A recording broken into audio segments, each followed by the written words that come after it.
The quest continues. Welcome back to the quest for the Quintic, a live stream on Twitch where I'm trying to learn maths while live streaming it to Twitch, partly to force myself to stay focused and stay on task. If you're joining at any point today, then hi. I wanted to start with the map, which is where I always start, and to just tidy things up a little bit. The plan for today is, well, we'll do the map, I think. So over here we had this kind of world of modules, which I want to label a little bit more neatly, if nothing else. Let's go say modules. There we go. We decided not to learn those on Monday, despite all the great stuff that comes from modules. And that contains the classification of finite abelian groups. There we go. Just making the map a little bit more tidy. It got a bit messy overall. Down here, the dwarven line of vector spaces. They came in at some point when we were sort of thinking about these field extensions. I think I want to tidy up the kind of mountain range of ring theory, where we had a lot of different stuff going on, some of which turned out to be relevant and some of which I think we can get away without having. We definitely want, I think I'm going to erase Noetherian rings, cool as they are. I think the journey is really about, well, it was less about types of rings than I thought it would be. Here we are on our Lord of the Rings themed map, and yet never quite felt like we were doing a lot of ring theory. I suppose the field extensions and there's a bit near the end where we had to quotient by a group. Anyway, map tidying. I've realised this is completely illegible. The stylus that I'm using to write with, I've remembered that you're supposed to, anyway, never mind, you're supposed to replace the tip, otherwise it just gets scratchier and harder and harder to write anything. I've had a strange week. So over here, these foothills were labelled cyclotonic, come on, cyclotonic, comma, and radical.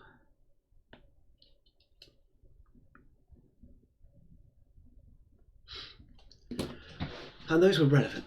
They gave us different sorts of extension over there that we then used when we were building or trying to build a Quintic formula. Okay, let's just get that lettering over here a little bit better too, at least horizontal.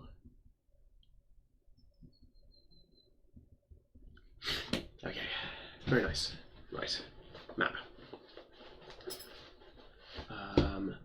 Okay, so we have all this ring theory, field extension stuff.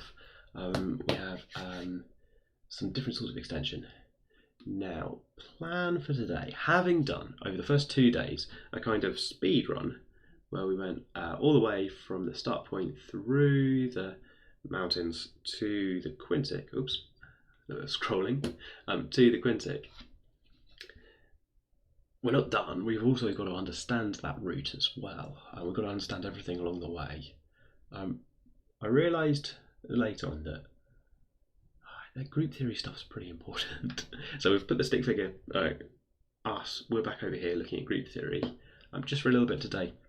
Now, I want to show you the thing in Galois theory, in the Galois theory notes. There was something yesterday that we needed to know. So this is right near the end of the Galois theory notes. There's some group theory facts.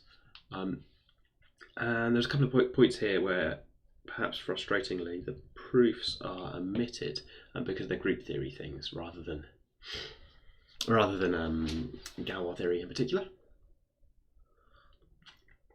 And it's been presented with Cauchy's lemma as a corollary of Silo P groups. But actually, all we need for the argument coming up on the next page is this 6.2 thing, or even 6.3 really. No, so it's 6.2. 6.2 and 6.3 are the things we need. I'm not super sure that we need 6.1. Yeah, hi Philsy. We got really close to the Quintic. The problem was when we got there, we found that along the way there were so many missing pieces of things I didn't understand. So here you look. So there's 6.3 down here, and there's a 6.2.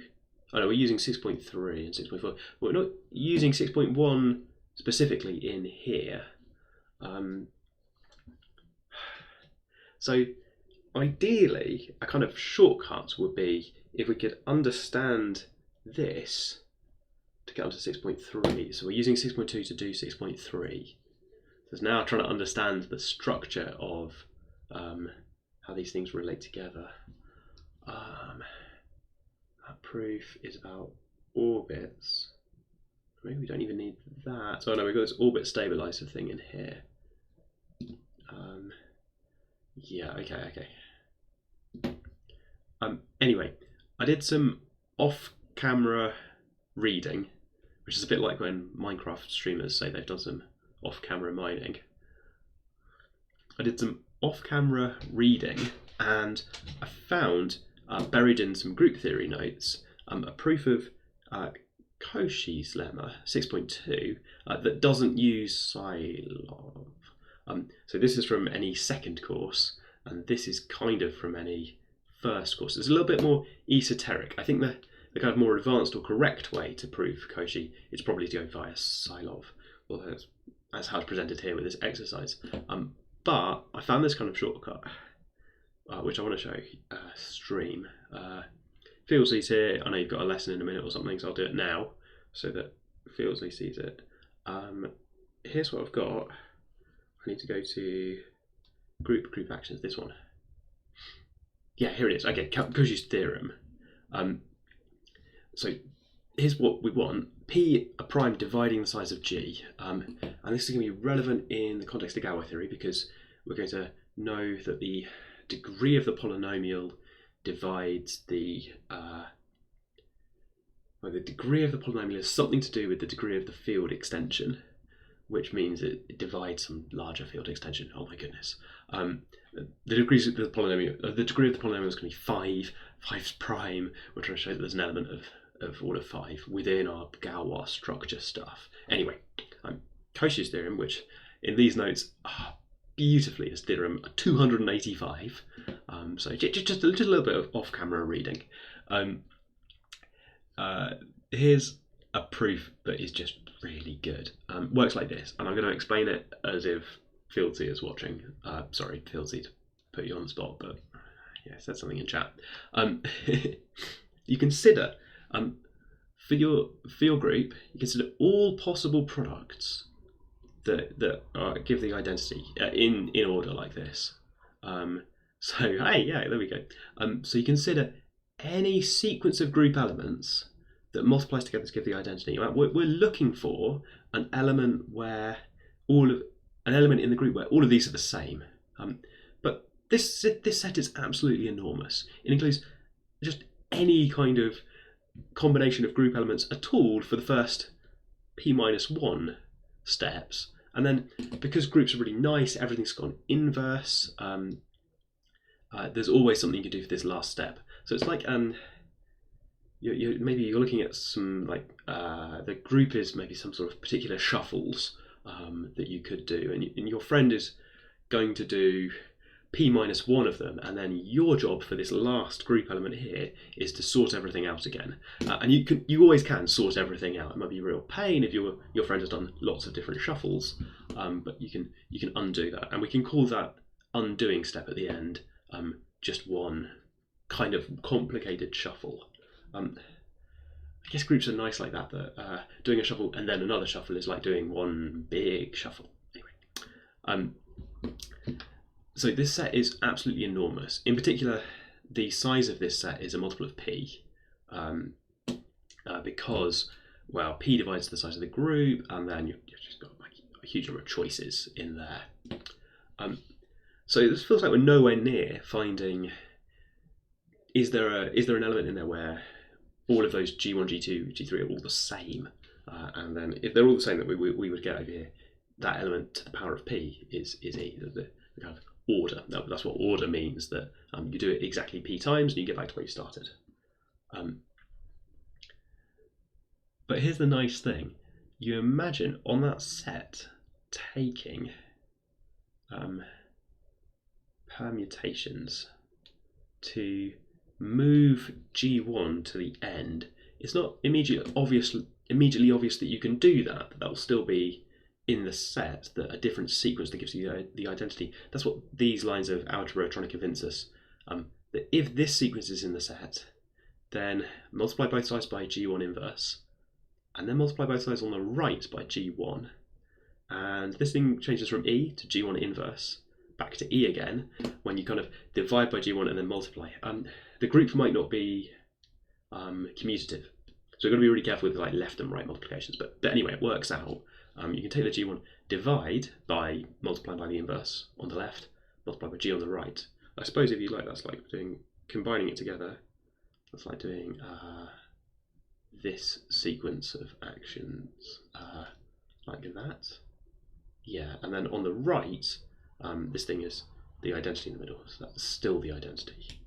That's sort of a conjugation thing. Anyway, it moves the G1 to the end. Punchline, that's now a different thing in here. It's cycled around the elements of that string. So if you keep doing that, then you're going to split up all the elements of the set into collections together. They're called orbits, but that's not super important right now. They're called orbits where either you cycle it around p times until eventually you stop playing this game because you get back to where you started. You take your sequence of things that multiply and you just go keep going around. Hey, look, I can generate all these different ones. Start with G2 or start with G3 or start with G4. The game will be up when you get through all p of them. Or if all the elements are the same, then this game doesn't really do anything at all. You move G1 to the end and, oh, that's the same element of the set. Those are the only possibilities because p is prime. There's something called the orbit stabilizer theorem hiding in here to kind of justify that, which is not super important. I think it's kind of clear that either you keep going around until you get through p possibilities, or you weren't really playing this game at all. This is really good news. It means that a huge set, if you start grouping them together into these orbits where this huge set, really unfathomably many things in it, pairs up nicely so that some things turn up on their own and some things turn up in these collections of p things where you've rotated around. rotation really is rotation, by the way. Anyway, so that the size of the set, which was huge, is some multiple of 1 for all these like isolated elements that just appear on their own, and some multiple of p over here for things that appear in collections with p things in there. If you get to play the game, then you collect p things. Overall, we're splitting everything into these like orbits or collections. So some things turn up in p, some things turn up in singletons. Beautifully, at least one of these singletons exists because the identity is something that would be left alone by rotations. That element is if your friend didn't do any shuffling at all for p-1 shuffles, and then you fixed it by not doing any shuffling either. That's in the set, and the rotation trick doesn't change it. It's invariant under that rotation trick. So we've got an equation here where p divides the overall size of the set. P definitely divides the number of things that are being put into these collections of rotation p collections. But p is also going to have to divide the number of things in these singletons. P divides everything over here, right? Divides the difference between S and LP. So there can't just be one of them. There must be at least p of them, a multiple of p, in fact. And that means there's at least one other. I don't know what it is. I don't know where it is. But that's an element G, which satisfies G to the P. Because there's some other element must have been left alone by this rotation trick. I think that's really cool. I think it's a little bit esoteric maybe, but that's the proof. This is hiding inside our field extension stuff. So when we do a field extension, we have to know something about the degree of the extension, and that means the Galois group that permutes things is the Galois group that permutes things is has maybe a prime factor, and then there's something in that collection of automorphisms that has order P. This is one step along the way of trying to prove that the Galois group is actually S5, which is a problem. A bit of sense, more sense will make sense soon. Yeah, the proof here is kind of just a trick about considering these products. I'm using a lot of like group theory ideas in there in my understanding of it. It's the sort of thing where understanding more groups is helpful. Like the important bits, which is the best advice I can give you really, the important bits are the idea to construct this set. So look for products where, look for a collection like this where the product is the identity. And then start pairing them up, trying to group them up. I've seen ideas like that in other places as well, so that this final kind of equation bit where you say, aha, I had loads of stuff and I sorted it all out. I had a load of socks and I paired them all up, except I took all my socks and I either paired them into pairs or left them alone.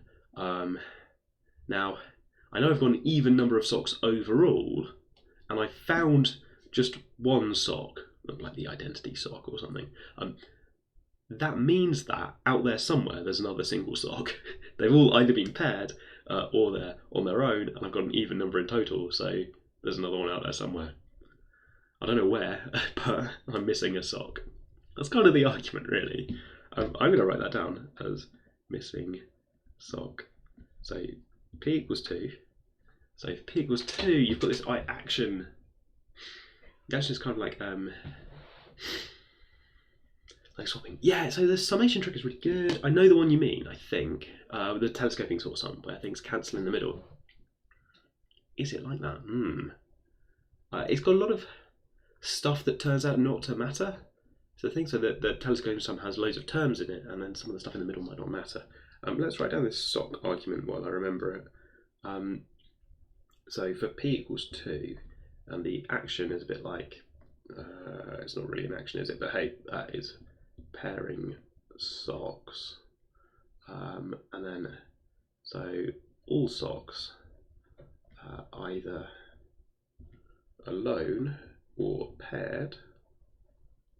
Then over here, if there is one even number of socks over here, even number of socks at the top. If there is one unpaired sock, then there is at least one more.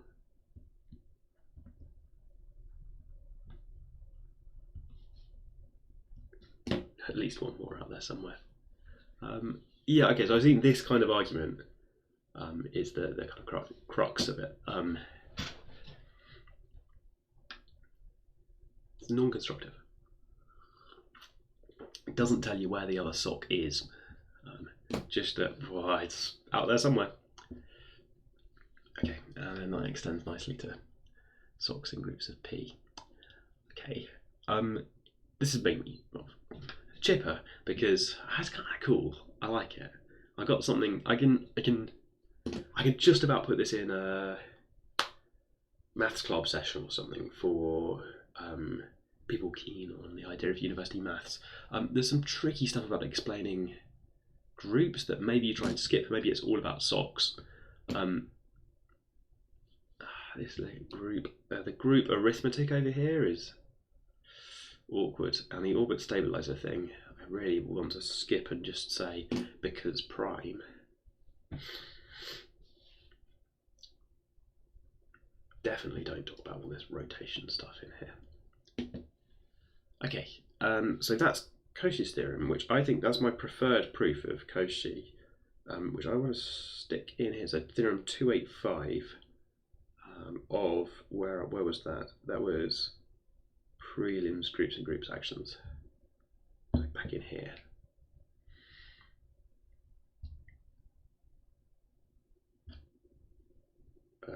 In here, thumb 285 of groups and group actions. And that doesn't use, so this is a shortcut.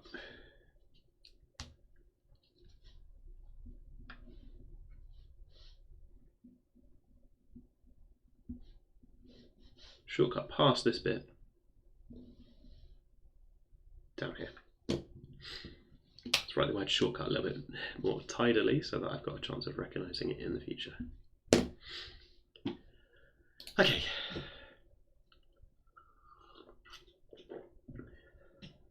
Right, so plan for the next bit, I suppose. This p cycle thing, I think it's like 6.3, I think is fine. And then if I understand 6.3 and 6.4, so 6.4 is a kind of group thing. So this is like my maybe exercise. The thing I really want to generate is to generate S5. So I want to check that you can generate S5 like that. Those are the group things that I think I need kind of this morning. So that's my plan. I'm actually going to take a really quick break. There's some stuff that's not right in my setup. So I know there's a weird time to do a break because I haven't even made it half an hour yet. But I'm just going to be back in 5 minutes. Sorry, Filsey, if you're off, bye, enjoy your morning. But yeah, I need to, before I go and learn group theory, I gotta set this up. Right, cool, 5 minutes. Super professional. Might have gone. Yeah, okay. Good luck. As always, with the Quintics and with just generally live stream stuff. Right, okay. Stream should stay up.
Okay, that should be good. Let's go, I think. So a little bit of group theory. We're going to try and generate S5. So what does this mean? So if you want a permutation of 1, 2, 3, 4, 5, then because the cycle, I can want to draw it 1, 2, 3, 4, 5 like this. So I want to get to any mixed up version of this, something like that. So I want to be able to show that I can permute to get from the left to the right, and the only operations that I'm using to build this are rotate everything. So you've got an option like this, to rotate everything by 1 space,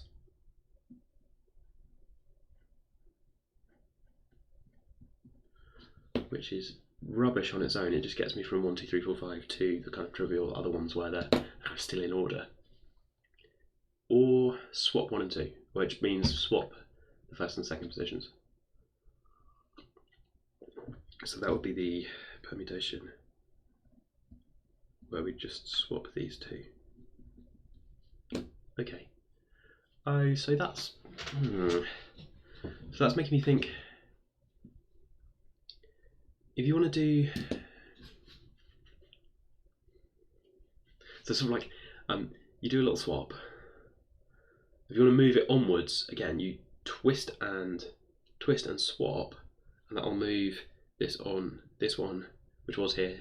It'll move it here, and then twist and swap, and you'll have moved it relative to the other ones. You'll have moved it past. So demonstration, sorry. So this is sigma and this is tau. So if I do tau and then sigma, I get from, so tau then sigma, which is normally written sigma tau. It's like functions, they apply right to left. Then that will do the 2-1 split switch and then rotate everything. So we'll get like this to here. Let's write it again. 1, 3, 2, 4, 5. So it switches 1 and 2 and then rotates. If I then do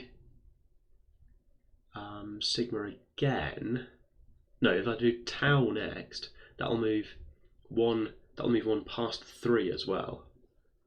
Okay, tau again moves, so this 4 and 5 are still down here, 2 is still here. So now 1 is going to move past the 2 and the 3.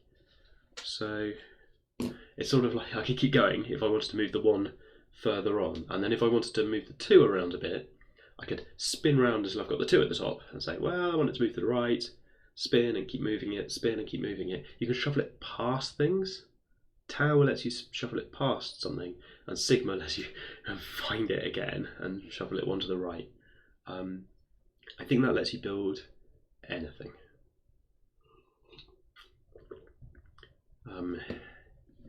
Decide which way around you want 1 and 2. Shuffle 1 past the 2 if you want it past the 2. I mean, without loss of generality, spin the 1 round so it's ending up at the top. So you sort of, if 1's not at the top at the end, then well, obviously just spin it until it is, or equivalently take something where it isn't and take something where it is at the top and spin to get the possibilities where it isn't. Now, where's 2? We can do some transposition stuff to move 2 around to get to the other case, the other positions for where 2 could be.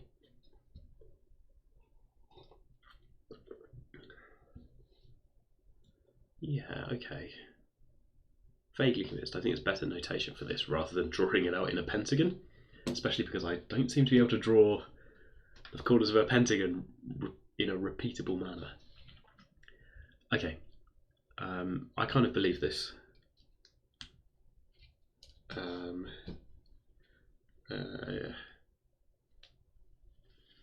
So tau moves something past the next. Yeah, I'm not going to be able to do that with words. Tau moves something past and sigma spins you around as you're talking about. Which one do you want to move? You want to move it past the next one? You want to move it. Tau only lets you move it 1 thing down, But we can keep doing this. We're here all day, so we can keep spin and just move it again. Spin and move it a little bit more. It's not quite, when you're doing that, you're not quite getting the number into the right position because of all the spinning, everything's constantly rotating around. So you're getting it in the right relative position. But that's okay. Technically, I think I'm supposed to demonstrate you can generate arbitrary transpositions, and then I know that S5 is generated by transpositions. I'm not going to write it out. I've got this idea now about how to do. I could make this, formalize this a little bit. I think to be, how do you get larger cycles? How do you generate disjoint cycles? It's all fine, isn't it? Okay, quest continues. So we've got, right, let's try and understand 6.3 as well, because that's in there too. But 6.3 seems kind of easy. I don't know, this doesn't seem that hard, right? P a prime number and sigma in here, the order of sigma is P. So it's a permutation with order P, but I think I know that the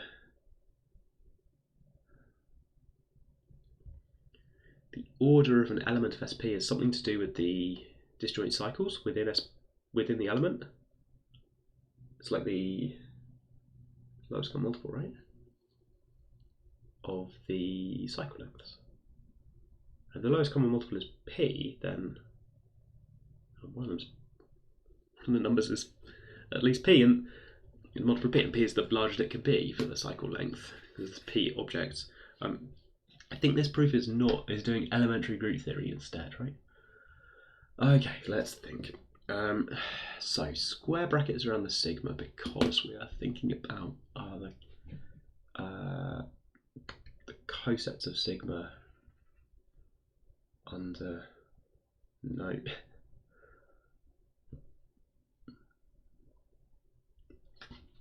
What is going on?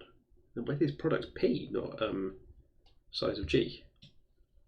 We're just thinking about we're thinking about the set generated by sigma.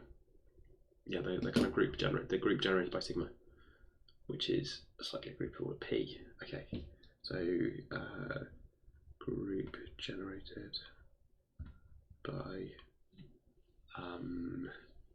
sigma. That's got powers of sigma. Is that a normal subgroup? I don't know. Maybe not.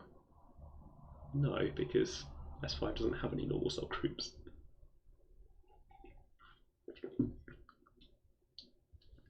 Anyway, think of the action of that group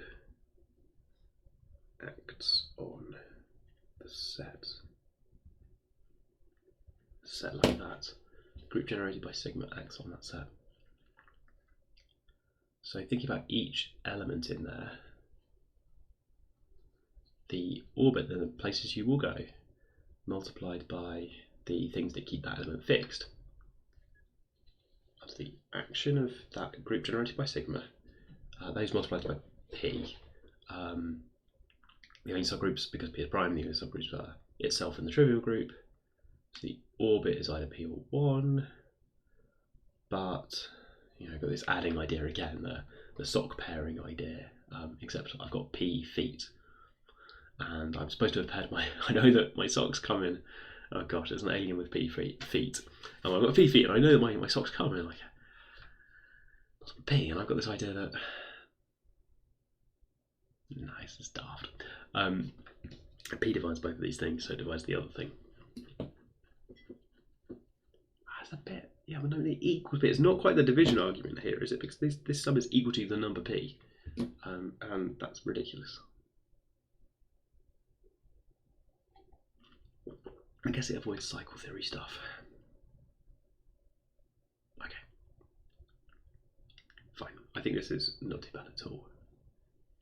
It's thinking about the group generated by sigma, that kind of cyclic group of generated by powers, made up of powers of sigma. acting on there. Okay. So we're omitting 6.1. 6.2, we've got a cool rotation sort of argument thing. 6.3, I think I could do with cycles instead. We'll just understand this by cycle theory stuff. And that gives us these three group things. So 6.4 they generate, which I believe from doodling up the top.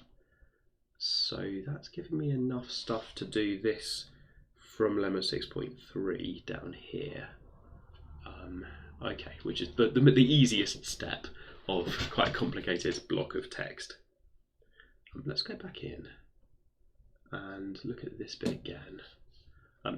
All the stuff in square brackets is trying to convince me, so the kind of steps of this are p of x irreducible. All the stuff in square brackets is trying to convince me that it has 3 roots in R. 2 not in R. And then that's exactly 6.5. Gal is S5 by theorem 6.5, and that's it. And whether S5 is not solvable, which is the thing we've been waiting to say all week, conclude from, oh my goodness, and then 5.18 says something about it, so let's go 5.18. P of x is not solvable for radicals. If your group's not solvable, group not solvable, poly not solvable by radicals.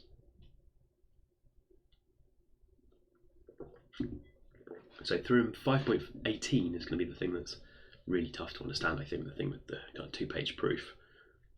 You've seen how long it takes me to get through a 4-line proof. That one's 2 pages. So theorem 5.18 is that link between solvable groups and solvable polynomials. Let's look at this top bit again. So what is going on? We've got a splitting field for p of x. That's the one in which it splits and you get all of its roots. L generated a field generated of a Q by the roots of p and c. And there is a mark that exists or something. 3.13 was telling us that exists, I think. The roots are distinct since it's separable. It's from section 3. Fine. Separable back there meant it had no multiple roots, which actually means it has distinct roots. There's some strange notation or language that was a bit like, oh, this sounds like a thing and also is that thing, so it's fine. And then kind of clearly the Galois group of L over K, where's K? Yeah, what's K?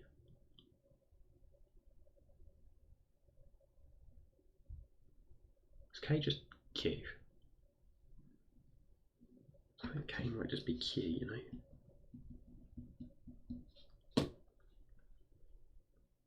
Yeah. I think it might be. The Galois group of L over Q is a subgroup of SP. So that's the thing, the splitting field that we were talking about.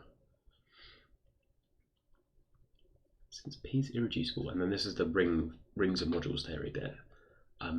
That ring where you quotient by the ideal generated by P of x is a field. So some stuff about irreducible polynomials generating a field here with that quotient stuff. Now that's a field that it contains at least one root, but maybe not all of the roots. So you've got to do a field extension from that up to L, the one with all of the roots.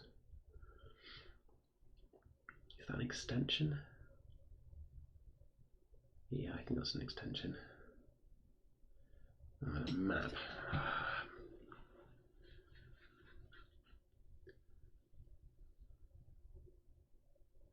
Maybe this is a field extension.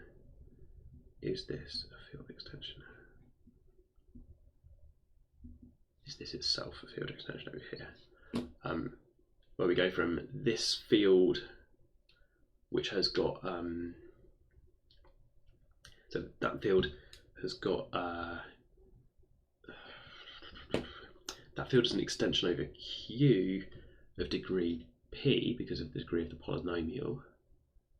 Is an extension over Q of degree P because it's the degree, that's the degree of the minimal polynomial. It was an irreducible polynomial, so we're good. And then I think this is an extension from this set with at least one root up to the set with all the roots, like a field with all the roots. And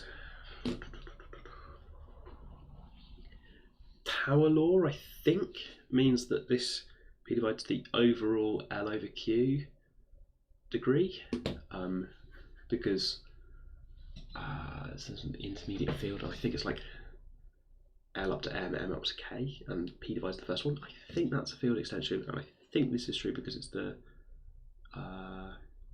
Tower law. Now, remember, the Galois group is the automorphisms of L over preserving the Q structure. So that's the degree of that field extension overall. It's multiple of P. 5, multiple of 5 for our particular polynomial that we're interested in down the bottom of the page. So there's an element of order 5 in that Galois group. It's a 5 cycle because that could be anything else.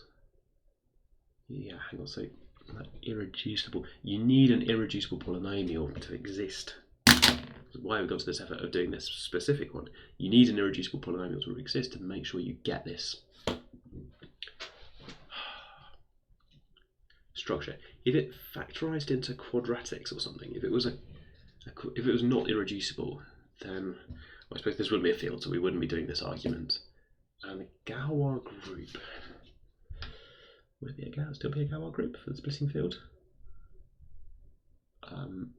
Over a separable polynomial. I think it would still be separable. If I'm imagining a quartic that's the product of two quadratics.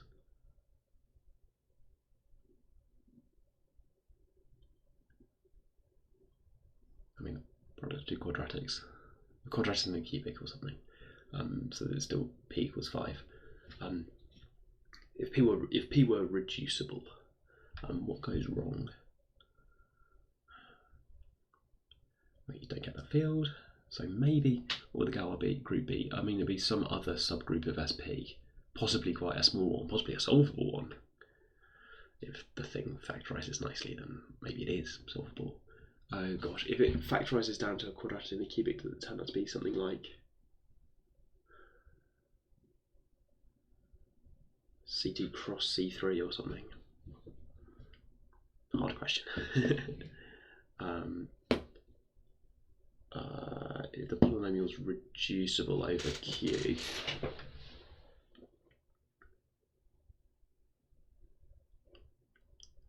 okay, moving on. Then you've got your transposition, so you're generating all of S5. Restriction, which we said yesterday, we realised that that's because this conjugation applied to all the numbers, not just the ones in the Galois extension.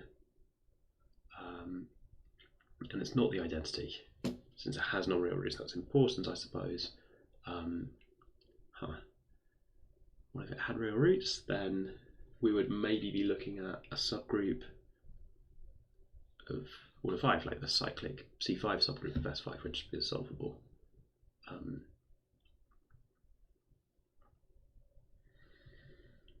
Like you can solve some quintics. This is the challenge, really, is that you can solve some quintics, not all of them. And we're putting some conditions on in this bit of the proof. We're looking in particular at this quintic, which has got some not real roots. I want to stick this in Desmos at some point just to have a look at this particular polynomial that we've spent so long thinking about. I think I'm going to try and do that now. This is going to involve doing a little bit of live stream setup, so I'm just going to copy that. I'm going to put on try and get the internet on, right? so we can have a look at what's going on. What do I want? I want to show you what's going on in Desmos. So let's go window capture, Desmos. Okay, and then I want to capture Desmos. So that's going to go there. It's going to go down the bottom with there. That's going to go back in time for Desmos. Yeah, I like. We're going to delete that, and then we can see Desmos. Hard cut, I think. Oh, and it's on top of me. That's sorry, just doing some live stream stuff. Shuffle, shuffle, shuffle. Shuffle, shuffle, shuffle. Shuffle, shuffle, shuffle. Shuffle, shuffle, shuffle. Stop. Cut. It's more or less okay, isn't it? Desmos. That's right, this live stream could also have Desmos in it. So the polynomial is x to the 5 minus 6x plus 3. Now, part of the logic of what we're doing along here is that that's got that's irreducible. It doesn't have any kind of, you can't factorize it in terms of like x squared plus 2x plus 1, and then sneakily, like, even though it's got some real roots, you can't factorize it like this into cleverly choosing this polynomial x cubed to have exactly these 3 roots or something. If you do, it doesn't have rational coefficients.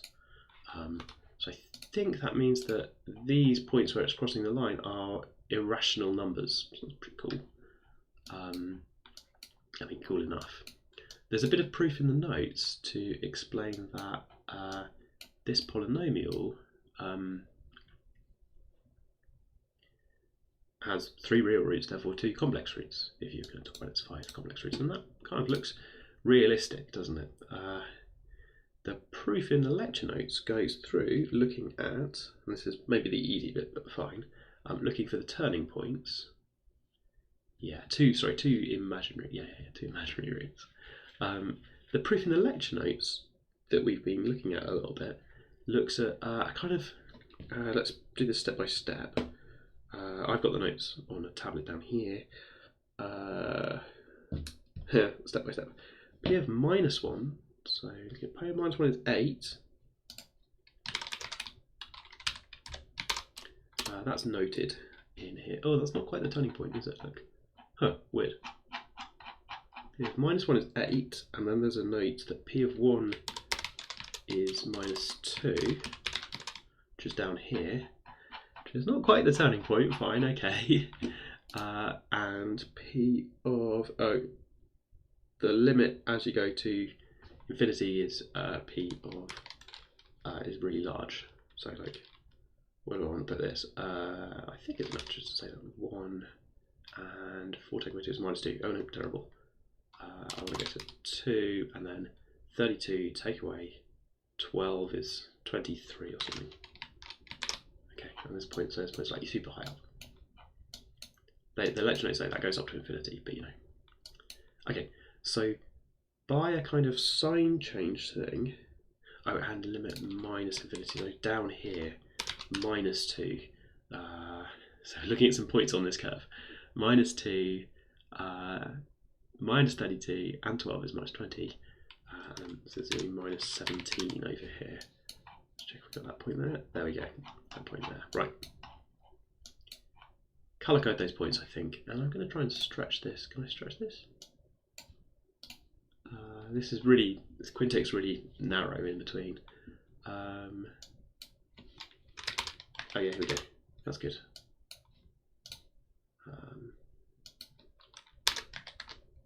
Yeah, brilliant. Okay, there, and that makes it look. There you go. Take your screenshots now. Wait, no, hang on. Let's colour code the points. So the. Boom, lovely. Okay, here's the Quintic. Quest for the Quintic. Observe how it looks a bit like a cubic, but not quite. It's not quite a cubic. Cubics, there's a formula for them. Quintics, a bit weird. So the points that I've marked there show that it's got 3 real roots. There's 3 sign changes. I mean, at least 3 real roots, because of the sign changes between these points. It goes from here to here to here to here, and you can see the 3 real roots. I mean, they're horrible irrational numbers, but you can kind of see them here, here, and here, right? 1.4, 0.5, and minus 1.6, according to Desmos. The challenge would be to try and find formulas for these numbers in terms of square roots of cube roots and 4th roots and 5th roots and things. And you can't. Can we differentiate? Yeah, so if you differentiate that, and you can solve that. So you can say where the turning points are. And that's a trick in the notes, actually, to say, so these sign changes here show that there are some roots. How do I know there aren't like multiple roots? Maybe like two different roots. Well, 2 different roots would have a turning point in between. So you can find the turning points for this Quintic. The equation's not too bad. You can differentiate it, but it doesn't tell you anything about the roots down here. That tells you about the turning point up here. So it didn't sound silly. It's a good idea to try and use induction or something, right? If we can solve one thing, we can solve the next thing. They're related by differentiation. So what do I want? The turning points there. Do I want to label them? Not really. The turning points are, there's not that many of them. There's only 2 turning points.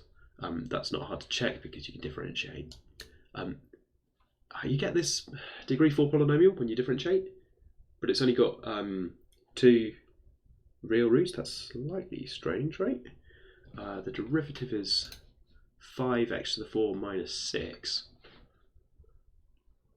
which has got some complex roots as well, but that's not important right now. That's kind of, in a way, 5x to the 4. So let's type it out so that we've got it. This thing has kind of clearly only got 2. That's the derivative. This thing's clearly only got 2 real roots. It's a nice simple equation. Big power of x, multiply it and subtract 6.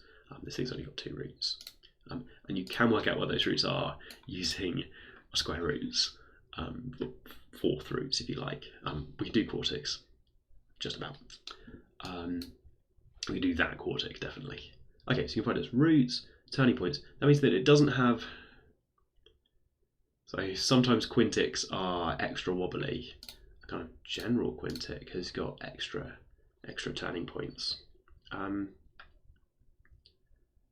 Maybe the sign changes aside, maybe it goes up, comes back down, and then goes back up again. But then it would need a couple of turning points over there, and it's only got 1 turning point in each of these regions at most. It's got a turning point here, corresponding to that, and a turning point here. So it can't get above, below, and then up again. It would need extra turning points. Okay, so this particular quintic has got 2 imaginary roots. It's kind of obvious when you see it on Desmos. Here are the 3 real roots. Got some imaginary roots, is it? Got some complex roots. To get you up to 5 overall.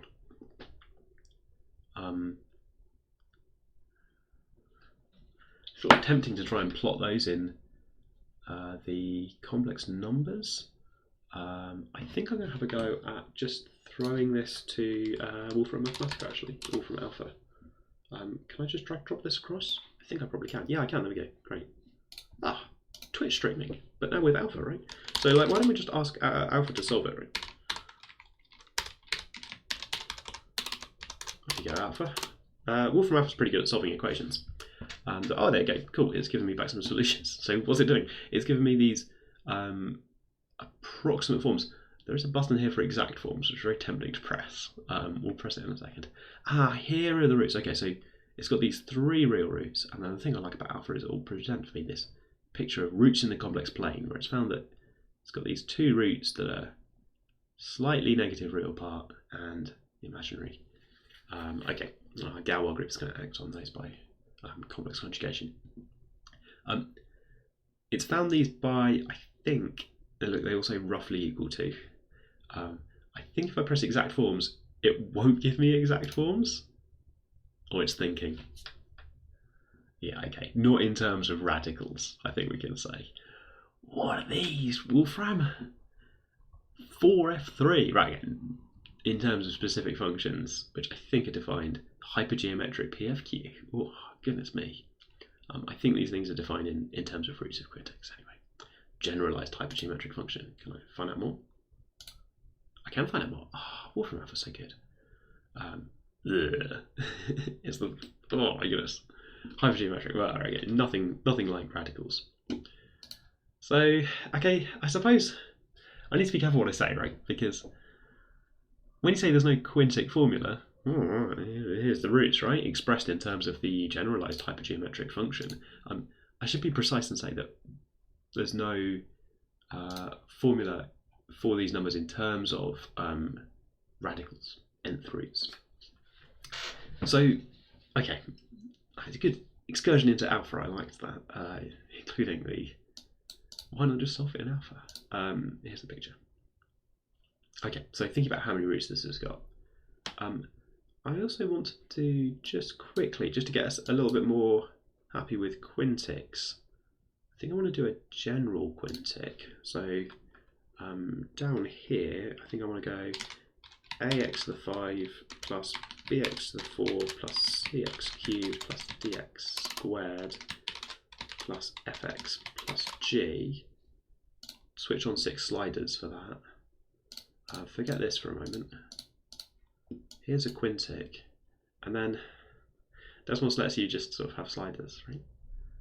What do I want these to go from? Okay, so I'm going to adjust that, and you can also animate this. You can sort of set them all off. And, oh, look at these quintics go. It's like a lava lamp. Great fun. Okay. So, some of these quintics we're looking at have rational roots.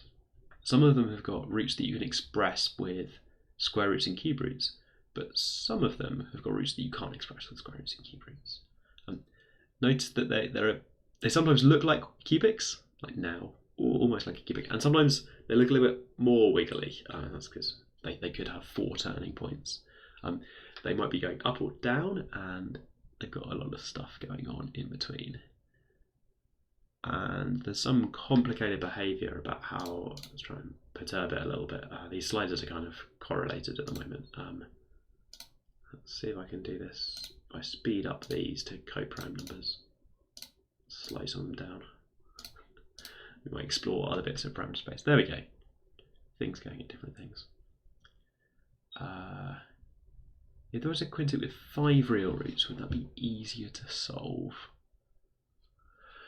Gosh, so it's a hard question. I know from the start of these lecture notes or something, there's a comment somewhere that says it's a hard question to know which quintics you can solve. If it's got 5 real roots, now it's an understanding test, right? If it's got 5 real roots, then I don't really know what the Galois group is. It might be S5, but there's a chance that it's a smaller group,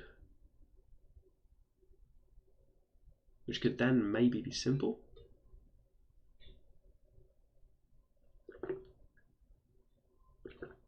You'd think that would be, yeah.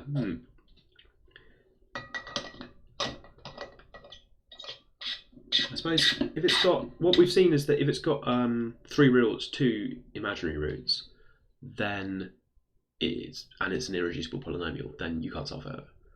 That's good. And then you've also said, what if it's got 4? These are the other cases. 4 imaginary roots, 1 real root. Then you get complex conjugation in general, yeah, right? You still have the conjugation action. I think that's just as bad, right? So I think 5 real roots, I don't know, maybe you stand a chance. Not obvious to me that that's going to be not solvable by radicals. 1 real, 4 imaginary, I reckon is going to follow the same logic as the case that we're doing with two imaginary three real, but I don't really know. That's the sort of understanding I'd like to have. A good question. Brilliant. Thanks, Fieldsy. Right, okay. General Quintic. I could watch this probably all day, but I'm supposed to be learning maths. Boop. Back to that one. Okay. Can I save this? Yeah, I reckon I probably can. Let's go back over here though. Log in, save it, Quintic, save, and then get rid of these. Good. Okay, back to the notes. Okay, so there's some calculations down here to try and convince us that this thing has got 3 roots. Yeah, okay. If it had more than 3 roots, then the polynomial would have even more turning points. Right. Okay. And there's some complicated questions then about what actually is your Galois group. If you're in these different cases, tough. Right. Okay. So review then. In here, I think K is Q, and I think the tough bit to understand is really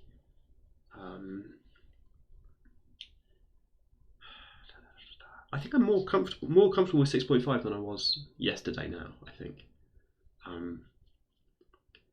We're getting from this field up to the big field. I reckon it is a field extension. Is that a field extension? Is it just an injective map? I mean, it's described here as a map of Q extensions.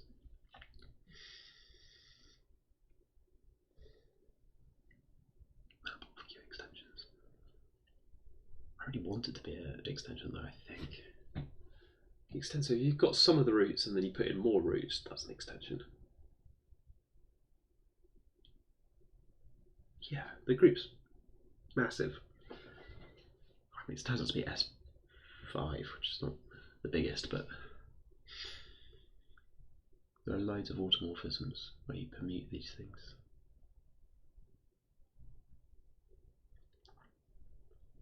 Okay, so I want to understand a bit more this stuff. Where did this come from? That I think might be Artin's lemma or something like that. And I want to understand, definitely, of course, theorem 5.18. So where are we going to go? We had some notes about what's important. I'm going to quickly check what Artin's lemma says. Is it definitely this sort of thing? The size of the Galois group is the degree of the extension. No, it's not, is it? Artin's lemma was about intermediate things.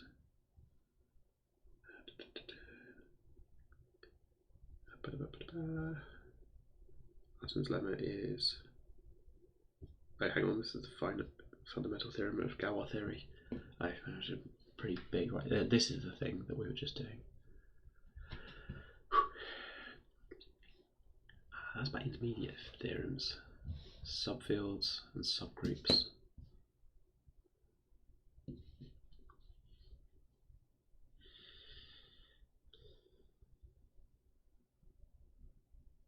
This is proved with Artin's lemma.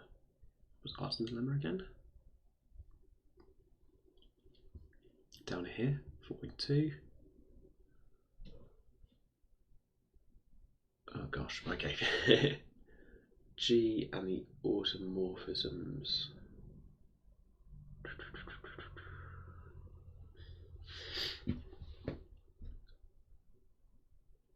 Yeah, I really want that degree fact, which seems like the fundamental theorem of Galois theory, right?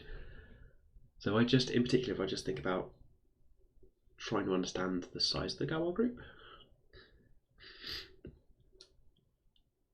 Oh, hang on, but that's part of the proof of this, isn't it? It's used in the proof somewhere. The fact that down here, yeah, L over K is the size of G over K.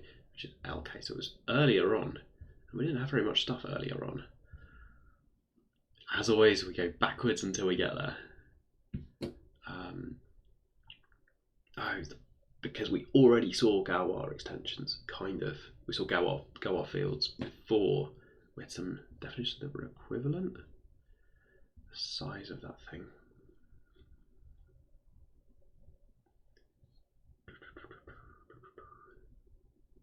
Size of that.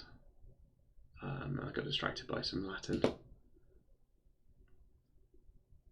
Okay, we're skimming backwards.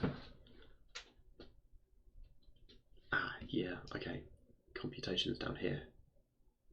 These computations are important. Okay, section 3 is important for working out the size of the Galois group. We want that to be the size related to the degree. Look, so this is extensions to do with automorphisms. Automorphisms and L over K. Right, okay. So if you want to know the size of a Galois group, then you can understand section 3. Where do we have this? So 3.16 are splitting fields. During 3.17, this is the thing that I want. This is the size. This is precisely the size of the Galois group. Automorphisms K of L in the context of a Galois extension. No, yeah. Yeah, in the context of a Galois extension. In the context of a Galois extension, the Galois group is the automorphisms of L preserving the K structure. And then theorem 3.17 is the thing I really want to understand, which tells me how many of them there are, which is L over K. So it's theorem 3.15, but with the restriction here, if you only care about Galois extensions, set L equal M equal J in 3.15. That's interesting to me. I'm not saying it's a shortcut, just an option when I'm understanding lemma 3.15 is to say, well, I want to care about automorphisms, so I can set several things equal to each other. J, I've seen a few times turn up and be a confusing extra field a few times, but maybe I can come back. Pattern for today. This is where it gets fun. That we spent 2 days doing this trudge through the notes, not understanding stuff on the way through, and now it's the bit where I get to actually build understanding by going back and jumping around, trying to look for links and trying to build the kind of network in my understanding of how these things relate together. It's tough, but it's also the fun bit. Essentially, I'm trying to get 2 days of stuff from Monday and Tuesday. 2 days of stuff, including some of the proofs that I skipped, including some of that, and trying to condense it down or try to pack it down so that it all fits in my head at once, which, it took me about 14 hours to get through them in the first place. I'm trying to get 14 hours of content to be accessible in my head, plus understand some of the bits that I skipped or just mumbled through. 14 hours is quite a lot. If you saw a 14-hour movie, you probably wouldn't remember it word for word unless it was Lord of the Rings. Obviously, if it's Lord of the Rings, if it's the director's cut or something, then 14 hours, you've got a good deal there, and you should learn it by rote. That's now the Lord of the Rings metaphor is about knowing a very, very long experience. Very long journey, very long video. Right, okay. And then we had splitting fields. Okay. So splitting fields, I think I went through too fast because they turned out to be really important. The existence of a splitting field where you can go and look for this field, where you go and look for the field out there such that the roots all live in that field. That's good. For polynomials lives in C. Okay.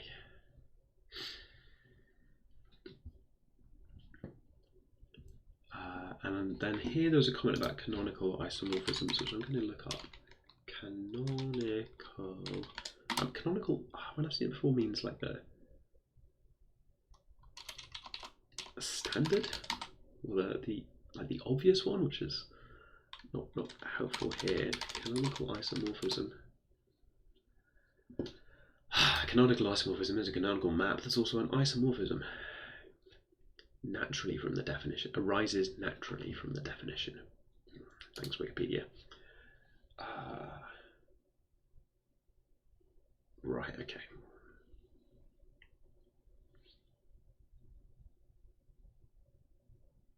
It's so tough. You've got to understand what the obvious extension is and then say, well, it's not that one.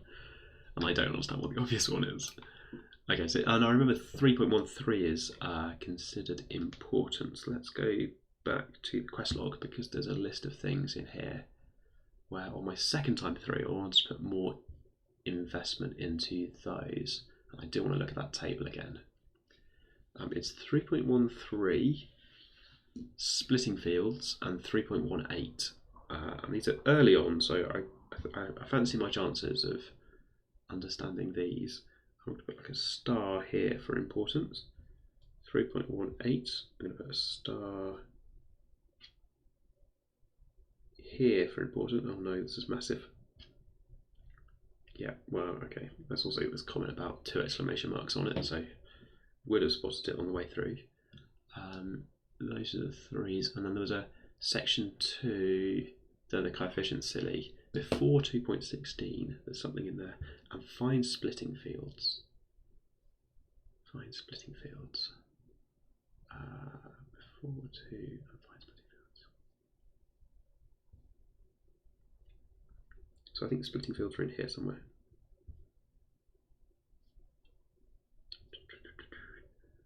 Extremely ideal world. Could you guess one of the roots and do polynomial division? Yeah, that's a good idea.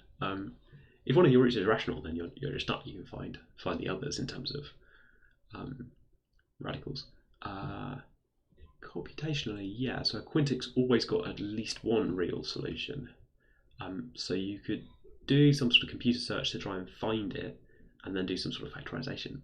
I don't know if that's what computers actually do, but it's not a mad idea. Splitting fields. Sorry, I should be more positive than that, right? It's a good idea. It's what I would do, I think.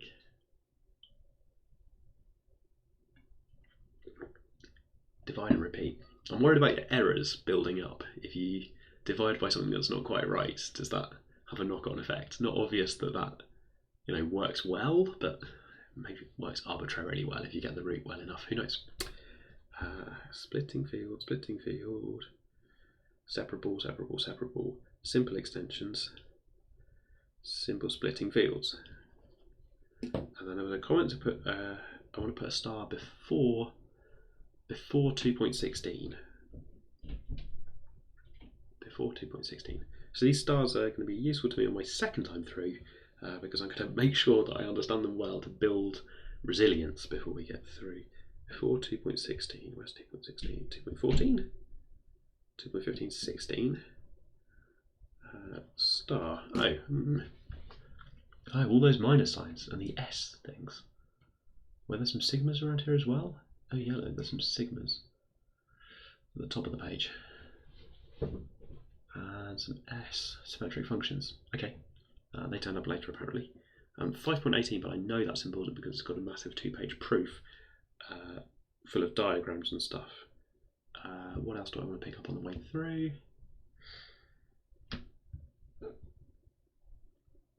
Symmetric functions are so plus or minus the symmetric functions of the coefficients, silly.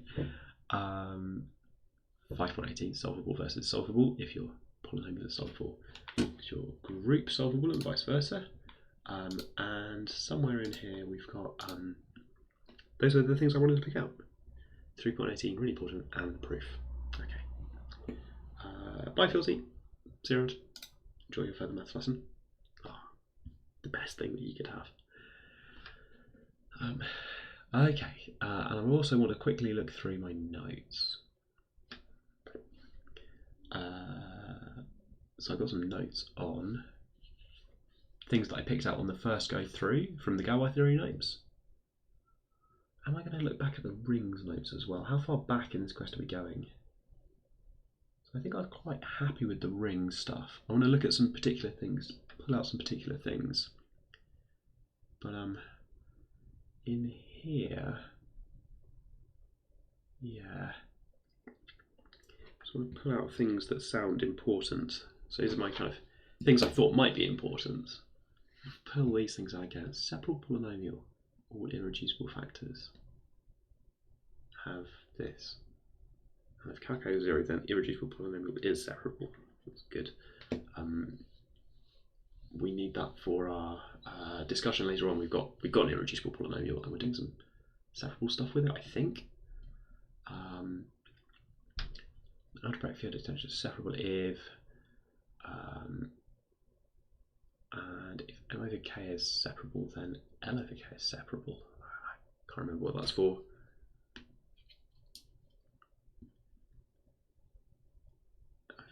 If M over K is separable, then M over... Oh, they're both separable in this case. That's tough. Polynomial splits, and the splitting extension is the extension where it splits, and M is generated by the roots. So it's not too big. It splits, but not too big. The field's not too big. Algebraically closed if any polynomial L splits in L. Algebraic extension is normal if the minimal polynomial all splits. And I think normal and separable came up in the definition of Galois. So down here, Galois extension, here it is, normal and separable equivalently. It's the splitting extension for a separable polynomial. Okay. Now we saw that's 3.18 to say that those things are equivalent. Normal, hit me again. If the minimal polynomial always splits. Okay, this is something about being the splitting extension for a separable polynomial. Separable polynomial in the cases I care about, an irreducible polynomial would be separable. A separable polynomial has irreducible factors like this. So it might not be irreducible, but an irreducible polynomial is separable. It's good enough at least. Right, okay. Down here, Galois extension. Yeah, okay, and that's this size of the thing, 3.17, is important because it tells you how big the Galois group is. If that's Galois, then the Galois group is those automorphisms, and the size is the degree. So I want to know that so that I understand the size of the Galois group, which helps put a kind of handle on which group is going to be. Arthur's lemma. I did not understand this at all. K over Kg is a finite Galois extension. So you get any field and a subgroup of the automorphism over rings of K, which is not quite the Galois thing, but K over... So if you take G to be like all of these, that's not quite the Galois group because you're just respecting the ring structure, not respecting the K structure. Ah, yeah, you're doing automorphisms of K, not automorphisms of some larger field L. No, yeah, okay, no, you're doing automorphisms of K, but what are you fixing? This is an extension. What is this an extension over? K is an extension over something. Artan says, what is K an extension over? You take a subgroup, any subgroup you like, of the automorphisms there that preserve the ring structure of K at least. So nice to K. Nobody said anything about preserving the K structure of Nobody said anything about preserving the structure as a group as a field extension over any particular field. Yeah, so his automorphism as rings is different from the automorphism preserving L. We need to understand that as well. These automorphisms preserve a K structure. That's not just a ring automorphism of L.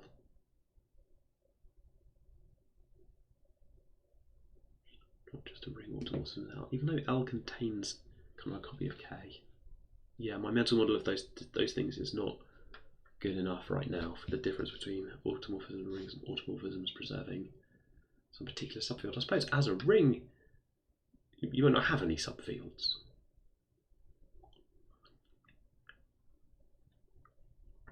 To preserve a subfield, you've got to at least have one, and then this thing has. Okay.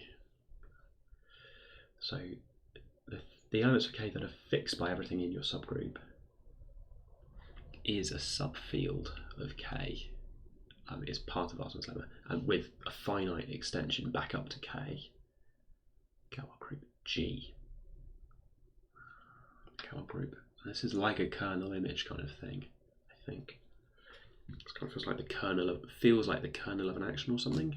Things that aren't affected by G, whereas the extension, the Galois extension, is permuting things. Galois extension. The Galois extension is all about being normal and separable, or equivalently splitting extension for a separable polynomial. But there was also a third definition about being G to the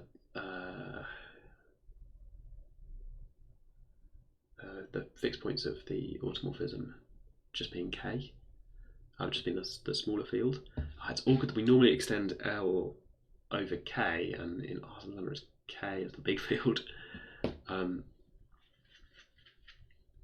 So splitting fields, this was important for those intermediate fields as you start to deconstruct your Galois group, which I think is important if you're being constructive and actually like finding the cubic formula or something. I'm not certain it's essential. Well, if I want to understand the 5.18, I probably need to need this too.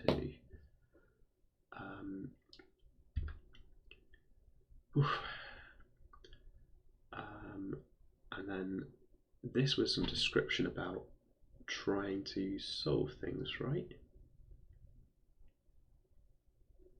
That's K of alpha. It's finite separable extensions. Yeah, I didn't understand what this was for, sorry. This is about the Galois group permuting the roots. Oh yeah. This is which we've said quite a lot of times. And then these things. This is in K, which is cool. And for the fields I care about, you might be a subgroup of. Where does phi go? Phi goes to Sn. It might be in An if and only if that's a non-zero square. And that's kind of discriminant stuff. Okay, stay focused. I've written down here a note that say the big phi has got coefficients in the K. I cannot remember what that is. Product of roots over the roots of unity or something? Seemed important at the time.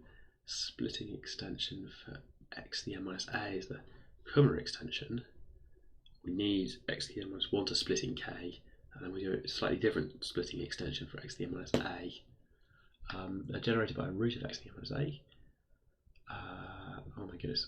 And Galois is a cyclic for n. Then let that beta be this, and L is an extension by adding in beta or something.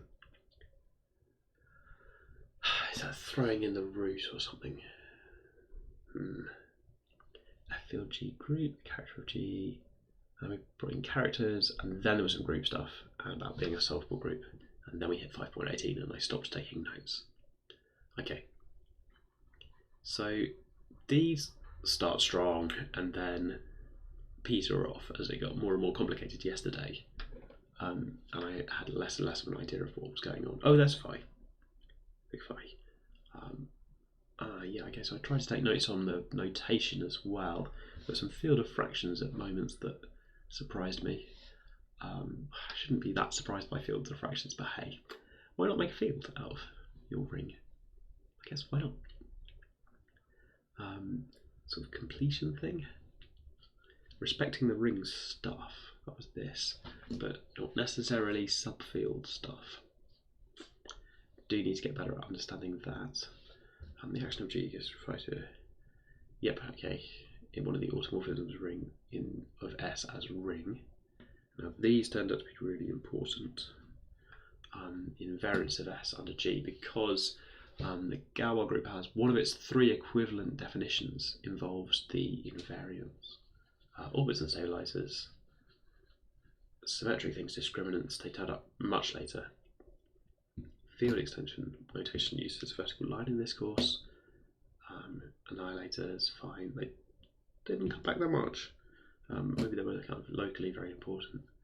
And then further down we define the roots of unity, which I know I'm very familiar with those in complex numbers. They're the vertices of a regular polygon, centered on the origin, one of the corners at 1. The primitive roots are the ones that generate that. If n is prime, that's all of them except 1. It's ones that are co-prime, powers that are co-prime to n. And here, look, this says to multiply them together. The degree, so this has degree 5n for the number of things that are co-prime. Okay. Table very quickly. Back on Monday, we made a table to think about rings and integral domains and UFDs and PIDs and things. Yeah, so down here somewhere we had, if I is maximal, then R quotient I is a field. This is really handy, turns out, because we quite often have, yeah, what do we need? We don't need R to be a field for this to be true, do we? So this fact over here, I'm a little bit suspicious. Maybe it doesn't belong in the field column. Because I want to do this on things like Q of X, which is over here. Also want to think about this thing here where it says prime ideals are maximal, irreducible elements are prime. If I'm in Q of X, then I can do quite a lot of these things. Prime elements, irreducible elements are prime. Those are kind of the same thing by the time we're up in Q of X. I'm thinking about this polynomial, this Quintic that we're trying to understand. I'd like to understand the ideal generated by P of X a little bit more. That's an irreducible element. So the irreducible elements give prime ideals. The prime ideals are maximal. The ideal is maximal, so I think this can go left a little bit. Because what I want to do is to say my polynomial is irreducible. Irreducible elements give prime ideals. Prime ideals are maximal, and if it's maximal, then the quotient is a field. That's where I want to go, I think, that sequence. Trying to piece together like different bits of the notes to make this kind of proof. Just a stepping stone my way through that bit of marsh where I'm trying to remember Q of X quotiented by the ideal generated by P of X. P of X is an irreducible polynomial, so it generates a prime ideal. Prime ideal is maximal because we're in a PID. That ideal is obviously principal, but okay, that particular ideal is obviously principal because it's generated by P of X. Anyway, so the prime ideal is maximal. That means that the quotient is a field. I think that's enough, actually, that I don't need.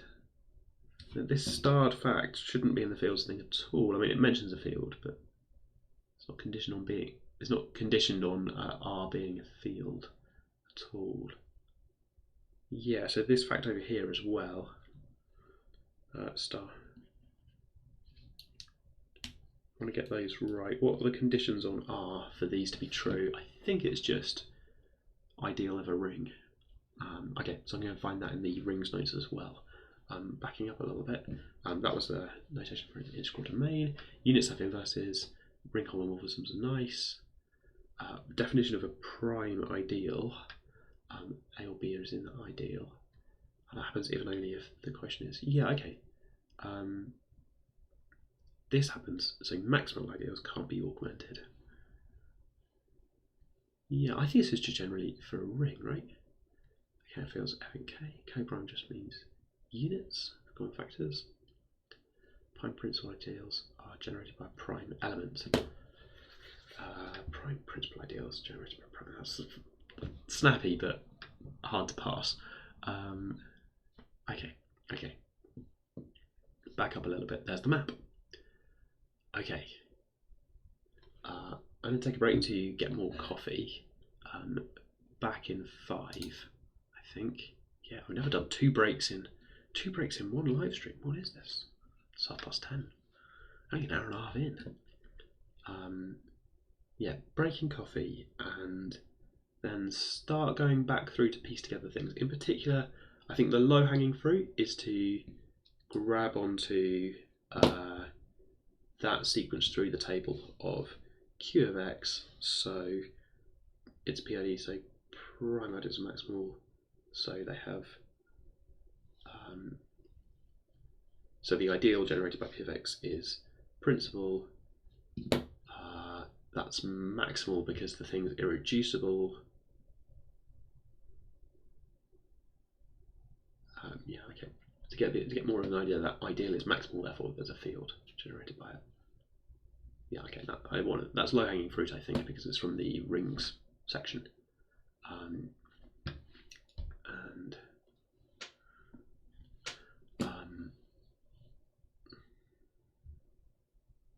yeah, from the rings section. Yeah, cool. Right, that's the plan. I'm just repeating myself. I'm like a stuck record. I need that coffee. Back in 5, the quest is to be continued.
I also got a throat sweet.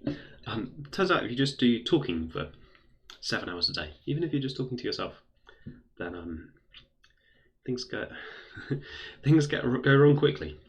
I'm gonna be quiet for a little bit. Oh, hang on.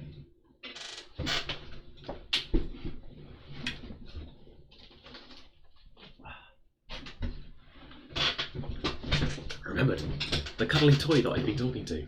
Well, I talked to for about 5 minutes on Monday, and then fell off its perch. Put that back. There we go. Right. Less intense than the previous 2 days, because it's more about relaxing and understanding. Stew rings.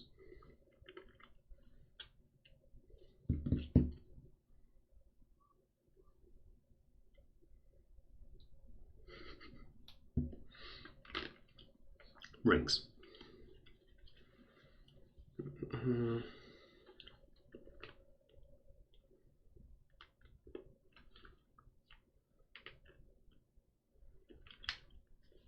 Okay, field extensions.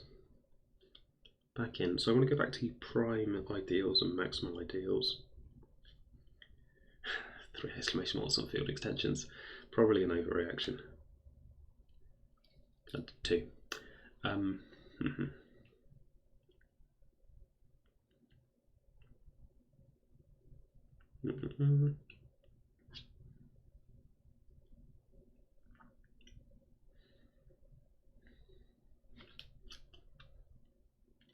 There's a lot of writing on this page.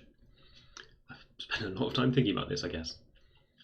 The only ideal of R to strictly contain I is R itself. So I'm thinking about it in the context of QX, where my ideal is things generated by P of X for an irreducible polynomial P.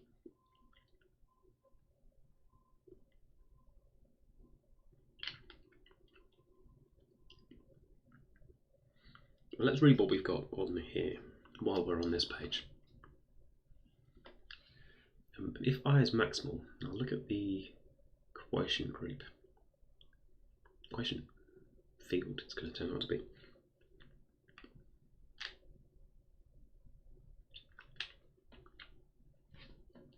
The ideal strictly contains I augment that ideal, take this, and consider anything else. So I should take my ideal and imagine anything that's not just, so in this world 0 bar means anything that's a multiple of P, so I should take the ideal J of I and anything else.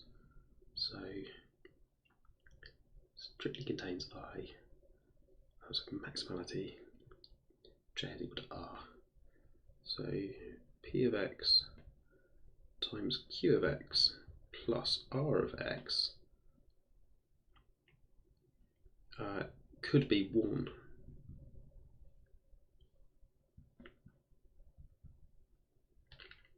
For some Q and R, for some Q. It says S up here. No, ooh, where's S multiplying R? I, oh, it's plus I. Oh, I was the thing in the... I is from the ideal, which for me, I in the ideal would be P times some quotient Q, because my ideal is principal. And then S times R, what? S times R. Oh, the ideal, so, okay. The ideal is maximal, so if you put R in, then we do some combination like this. 1. That looks suspicious to me. So R is a unit. You could have its inverse be 1 minus P of X Q of X.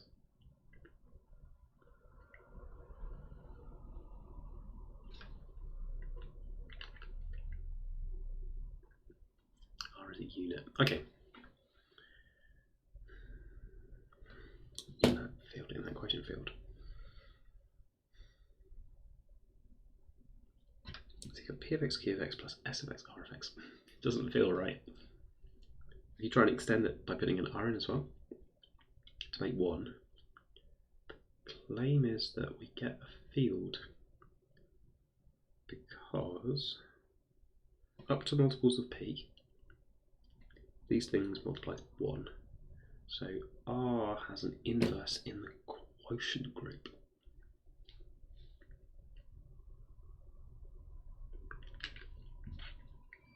For my quintic, this ideal means multiples of the quintic. So then, the way you would do an inverse in that world is say, okay, right, I've got my quintic x to the 5 minus 6x plus 3, and I want to find the inverse of like x plus 2 quotient, right? So, because that thing's maximal,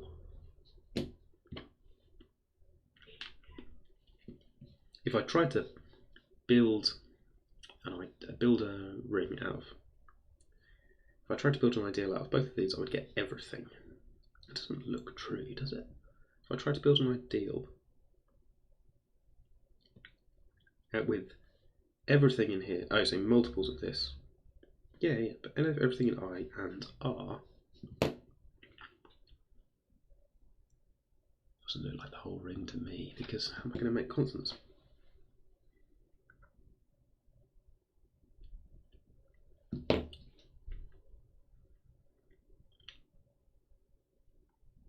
It doesn't look maximal. For my example, it doesn't look maximal anymore.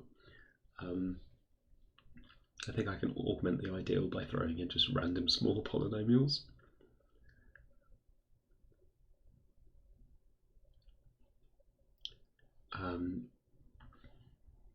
Okay, so sub thing, understand why irreducible polynomials give maximal ideals in QX. If we say that's maximal, then fine, okay.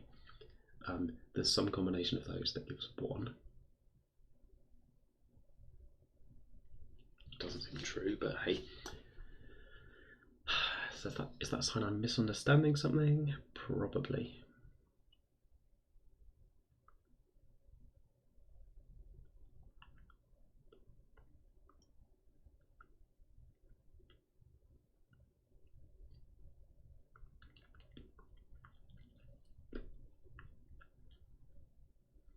Okay, fine.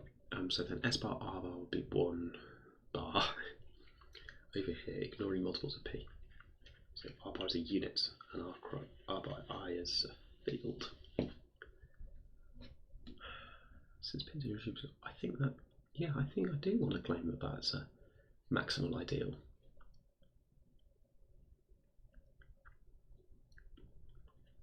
So you start throwing in smaller things as well and generate the ideal with a smaller degree polynomial as well as the quintic, then the claim is that you can build everything.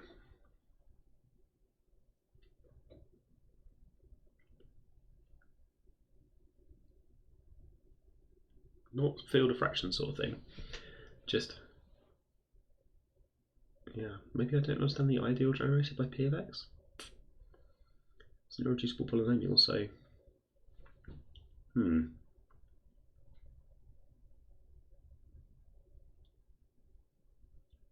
yeah, okay. I mean, I totally buy this.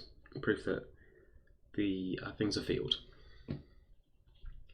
Not obvious to me that that irreducible polynomial gives an extension. I think this is an example further on. Every ideal affects its principle. Well, that contradicts my idea that I take a field. So this contradicts my idea that in here, that the ideal generated by my quintic and a small linear thing. Oh, I mean Q. I can just do nonsense like writing that this x plus 2 is equal to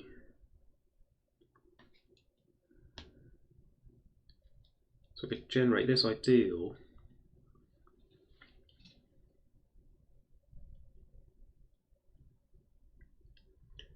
I'm in Q. I can make 1 by doing some sort of subtraction stuff. Subtraction, that's the key. This is going to be, so x to the 5 minus 6x plus 3, and then I want to take off x to the 4 times x plus 2, and that will kill off the x to the 5 term, but take off 2x to the 4s, and then I want to add on 2x cubed x plus 2. I can keep doing this, right? Do some sort of polynomial division. And they're co-prime. They're co-prime because it's irreducible. Minus 2 is not a root of both, or something mad. No shared roots. Co-prime, so I'm going to keep going. Get highest common factor 1. You can combine them together and get 1. This was bazoo. I should be thinking bazoo whenever I see this. Things are Euclidean domain. So yeah, run the division algorithm. Run the division algorithm. Yeah, okay. Run the division algorithm. It's irreducible, so it's co-prime to anything else you throw in. Yeah, we're jumping around the table, I think, left and right. It's irreducible, so anything else you throw in would make this make it possible to then you would do the co-prime, the highest common factor argument on it, run down to the highest common factor, which would be 1 because it's irreducible.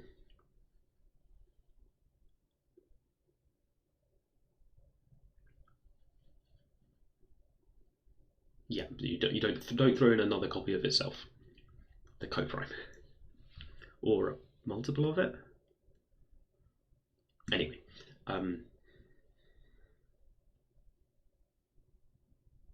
that will give you R itself. Right, good, okay.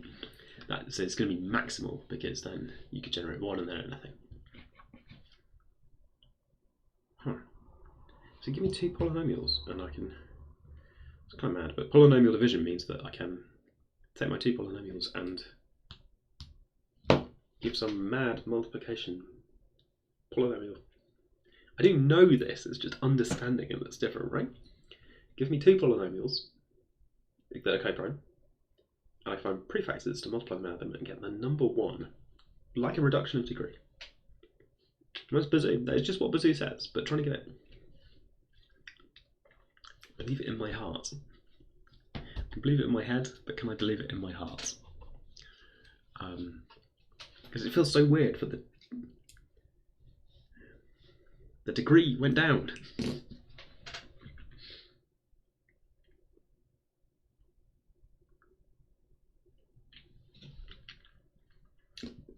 You're allowed to subtract. This is the thing, you're allowed to subtract.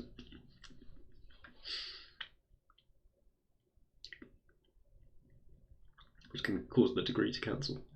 And cause the highest coefficients to cancel. Right, 2 hours in this morning, and I've got back down to bazoo. Hit the bottom, and then can climb back up again. So I now agree that that's maximal. So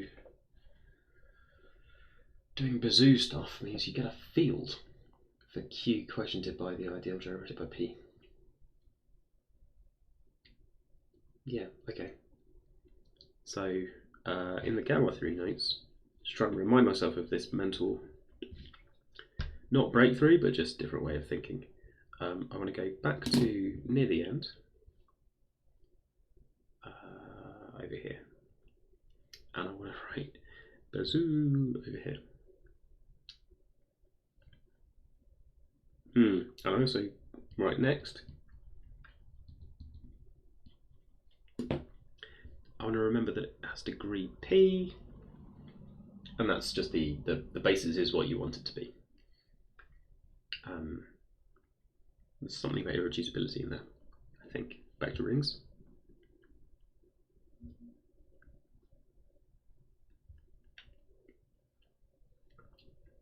Maximal if and only if gives. Oh, right here.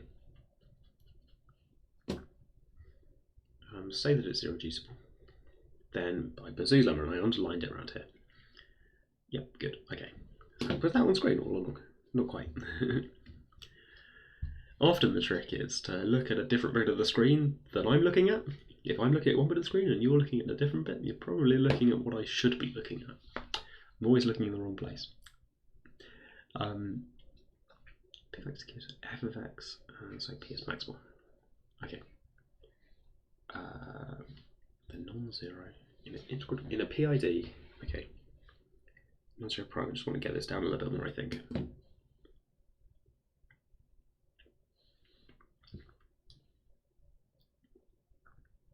The prime ideals are maximal. We already know that maximal ideals are prime, yes, because fields are examples of IDs. Y unit.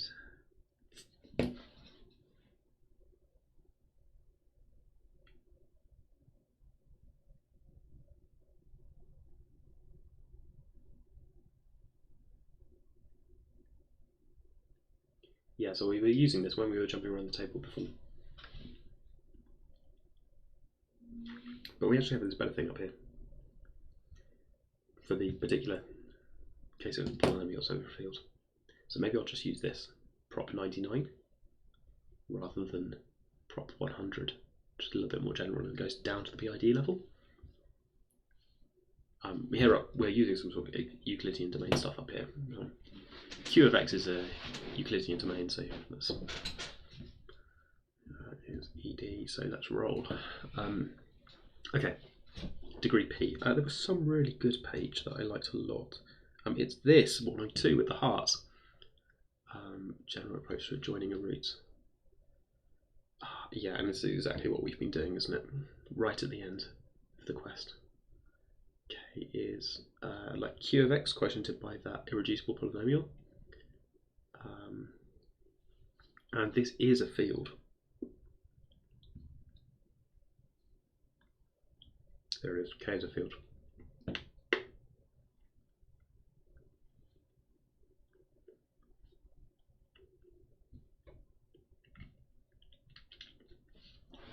These ones are constant polynomials.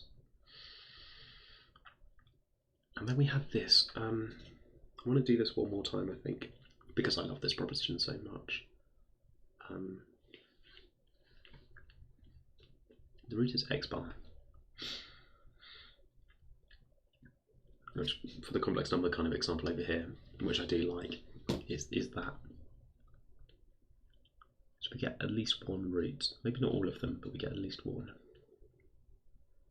And we saw an example at one point where we had joined a root of a cubic, but which had a minimum polynomial, but we adjoined to the real root and we did not adjoin the complex roots. This is why you might need to go to a larger field, which you would do by adjoining the other roots, which is a further field extension.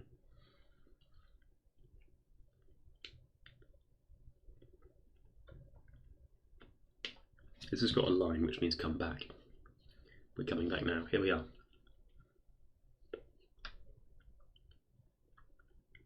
So, we look at the polynomial x plus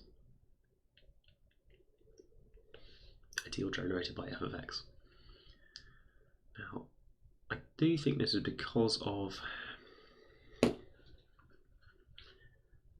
polynomial evaluation.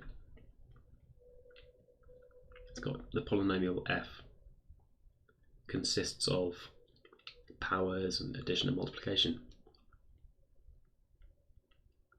all of which behave nicely. When you do a power, f plus f of x group to the power of n, that element of k in the quotient. You could do this operation on it and you get x to the n plus something in the ideal generated by f of x, something in the kernel. It's like a modular arithmetic thing. It really is. Which means that you can do each monomial in your polynomial one at a time and then add them together. Yeah, I think that's what's going on. But this is just also in the kernel, so this is 0 in the kernel. So in your big field K,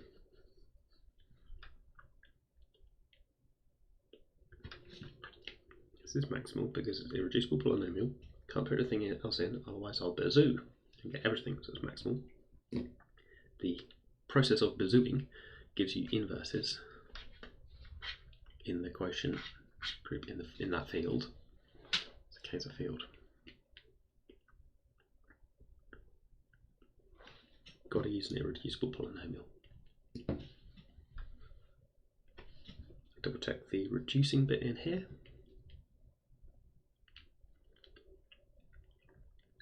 If it's reducible, in B, if p of x is reducible right at the bottom, then for any q, no, on the opposite, if and only if, right? Conversely here, if p is not irreducible, then it reduces like this, where those are not units for constant polynomials.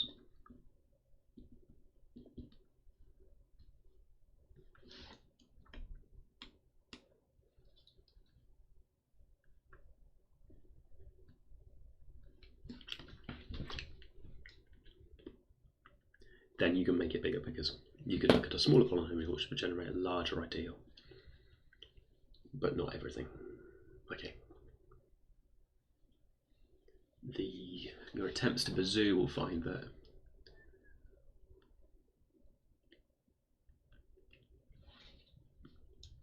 do you have things like, yeah, the quotient, it's not even an ideal, it's not even an ID, right? It's rubbish.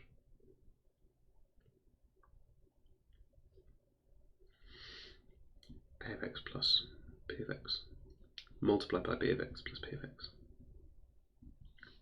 would be 0. It's not even an ID for these polynomial things. These things multiply to 0 in the quotient. That's something to do with maximal ideals. This is something to do with, this is a PID. Maybe I'm cheating a little bit there. I mean, polynomial rings are just so good. Polynomial rings over a field are fantastic. Because they're ED. Okay, back in here. Has a root. Good. Okay, love this a lot. Adjoining a root.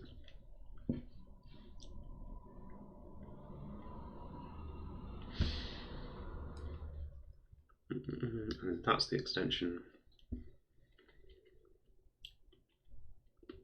So is this an extension? I guess this is an extension k over f.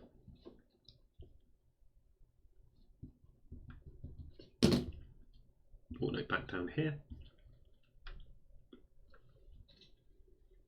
No, I've got lost. Over here. Yeah, so this example, I think is showing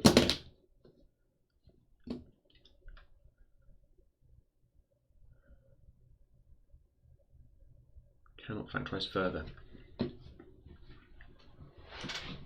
because k is just still a subfield of R.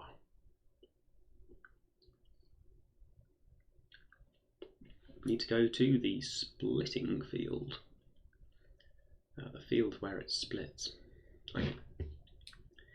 Vector space dimension. Yes. This is related to the degree of polynomial.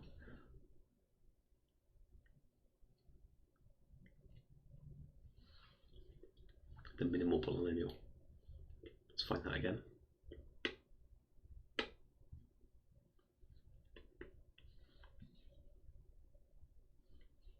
It's down here somewhere. Here it is.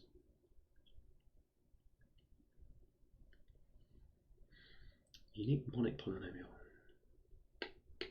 Right, for an algebraic field extension. Not allowing for stuff like putting pi into the reals, putting pi into the rationals.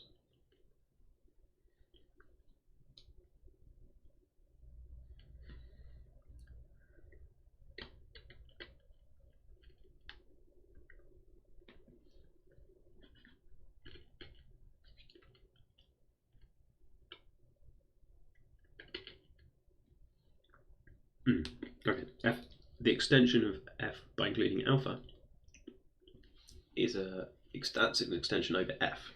It kind of lives in between, right? It's an intermediate field.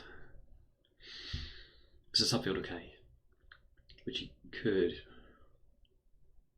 I think, just, yeah, no, it's a subfield. Therefore, this is a field extension. I think I've been saying, is it a field extension, when it's like obviously a field extension, because field extension just means any subfield that's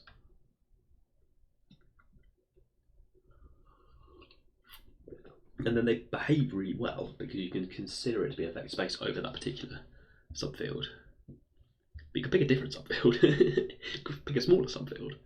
So a field extension is actually a really kind of just subfields existing. And we talked about subrings and subgroups. So the idea of subfields existing. Fine, okay, it behaves like a, I guess it says the structure over that subfield is vector space. Really nice. Okay. Fields. Right, okay. M of x. What were the conditions on M in here? Minimal polynomial. Unique monic. Least degree. Okay. Minimal polynomial, probably irreducible. If it's not irreducible, consider it as m1 of x, m2 of x, and now answer me the question, which one of these is going to be 0? Because this is an integral domain, right? Yeah, this is an integral domain, if f is at all nice. There's a field. A field, very nice. So you can answer me which of those is 0, and those are going to have smaller degree. Provided... Yeah, what if they have bigger degree, but they happen to multiply to... No, look at the leading coefficient. Yeah, okay. Let's lose that for now. Good, okay. Building understanding. Trying to get better at what's going on here. There's loads of exclamation marks on this, so we're going to go back down and understand this a bit better. Oh yeah, that's this. Here it is, g of x, h of x. We'd have this. Okay, the field, so it's an integral domain. Yep, good. Answer me the question, which one of those would be 0? Yes, okay, good.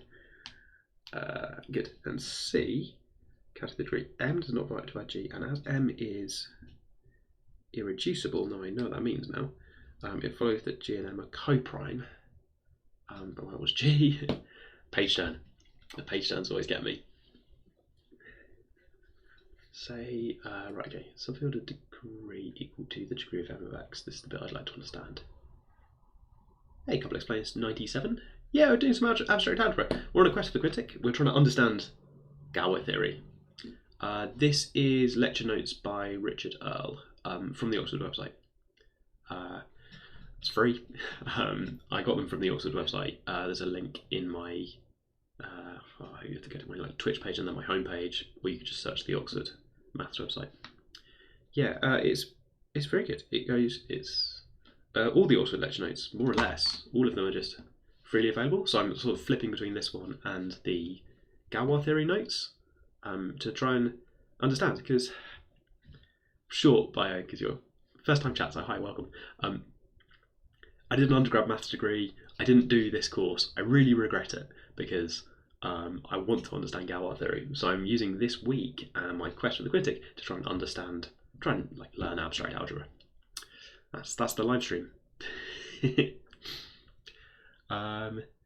Okay, I'm currently trying to understand something that happens to be over a page turn, so I'm flipping around quite a lot. I'm trying to understand, just to nail it down, this kind of idea about the degree of the field extension. I think the degree here, the degree equal to the degree of the minimal polynomial. This is day 3 of the quest, so 16 hours, but also on and off for quite a lot of years. But now the plan is to just live stream it, which forces me to stay on task. Can't check my phone if I'm on a live stream. Plus, also people. Oh no, yeah, people drop in. Oh, you're gonna let me think about it? Okay, good. If you want to help, then that's allowed. Your username is complex plane, so, and you've probably typed math into Twitch. So, if you happen to know about abstract algebra, you're not. This isn't like those streams where you're not allowed to assist the streamer. Okay. What was I doing? I was trying to understand this sentence about degree. I think it probably means the degree of f over the degree of f over f as a field extension over f, rather than the degree on this side. Yeah, I think it's sort of like parenthetical comment. It is a subfield of k, that's where it lives.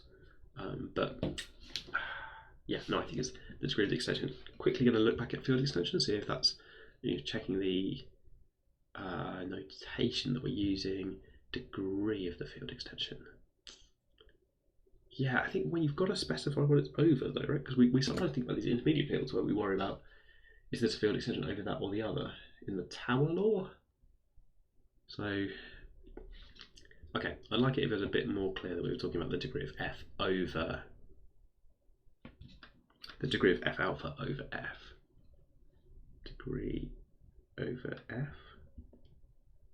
Okay, equal to the degree of f max. I think it's going to turn to be clear. K is just sort of this big container for the field, and let's just go in here. Okay. Ring, show that the non-zero elements are, yes, oh, we're trying to prove it's a field. What is going on? It's a field extension, right? Okay.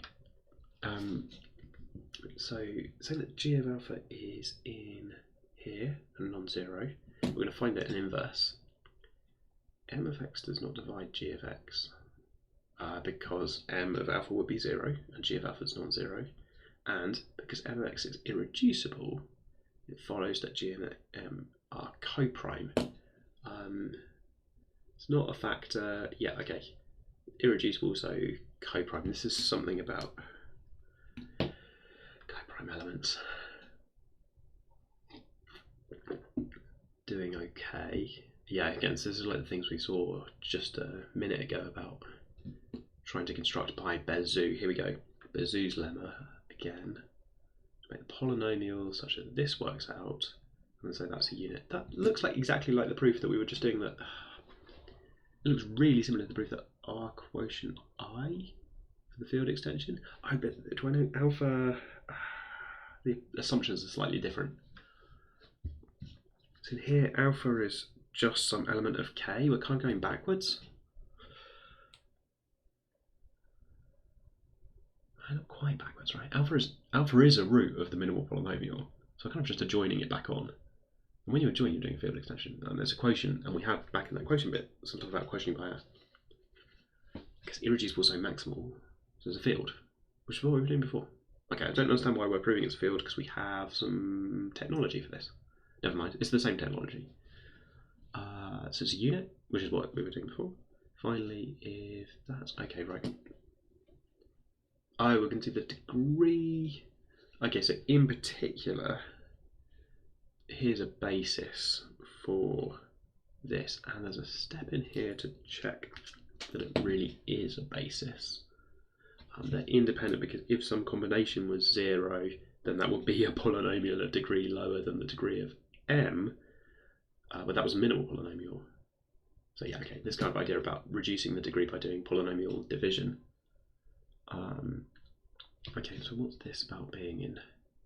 What's this R of R thing going on here? Finally, if n is the degree and f is in here, some polynomial in this extension by joining the root, we see that f of alpha is equal to r of alpha for some r of alpha in there. Oh, kind of like a that's the remainder when you do the division algorithm. Yeah, okay. After division algorithm. Yeah, okay. Yeah, there's a field polynomial, ED, right, good. So that's the basis. So that's the degree of the field extension. Yeah, and look, now it's over f. So there's We've got n down here over f explicit in the notation, so I can put that in over here. This was over f. Good, I thought it was. Okay. Complex players reading along. You got the notes. Cool. The Galois theory notes are really good as well. They emit more of the proofs. I built the website extremely quickly. It only exists to get people towards websites they need to be on. It frustrates me that when you build a Twitch page, you can't put lots of links in. I mean, you can link to websites, but it's hard to explain what all the links are. You get a little description. So if you want to just do like a hub, just be like, look, here are some links where you should go and get to. You gotta host it somewhere else. So I'm just hosting it randomly, and that's where my hub is of linking to other places. Website design is my passion. For context, just for posterity, I think I should. It goes out updated at some point, right? Maybe I should link to what this looks like. So at the moment, the page just looks like this. Hang on. Oh no, it's gone. Where's it gone?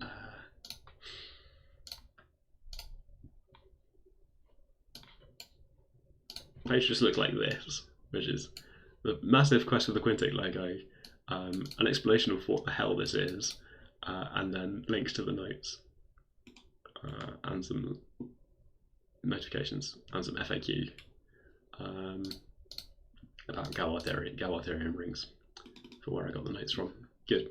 That is what is going on here.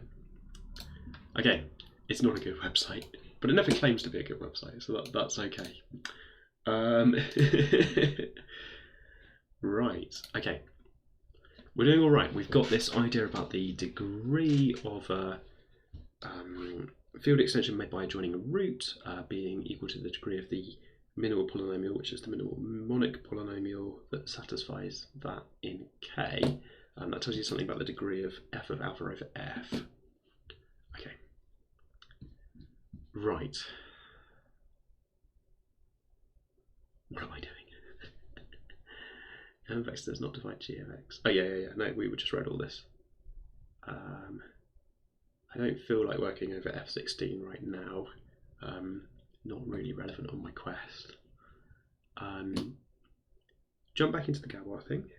So let's jump back to the Galois notes. Down here is me trying to understand, right at the end, there's this Quintic not being solvable by radicals. And the bit that I've just been piecing together, trying to improve my understanding, is this part here, this field, which I should have understood straight away, but it's because, here we go.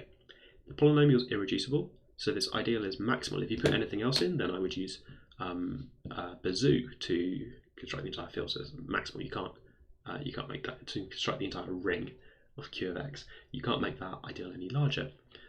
That means that actually you can use Bazoo to generate inverses in the quotient ring up to elements of P. I can write down with Bazoo some statement that gives me an inverse for any particular element in that quotient. That means that's a field, and the degree of that field we've just seen. Have we seen this? We know it contains a root. We know it contains a root of the polynomial, and then the extension when we adjoin that root would have degree p. So we know that this has got degree kind of multiple of p. I feel like it's got degree p. It's got degree p. Yeah, okay. It might not contain all of the roots, but if it's got one of them, then it's got degree. The extension has got degree p. I actually don't know that f alpha is the same thing as k in this case. It's got degree at most p, I think, clearly, because I'm questioning by polynomial degree p, so definitely there are only as many as 1 up to constant up to, yeah, okay. That's definitely got degree p. I know the basis.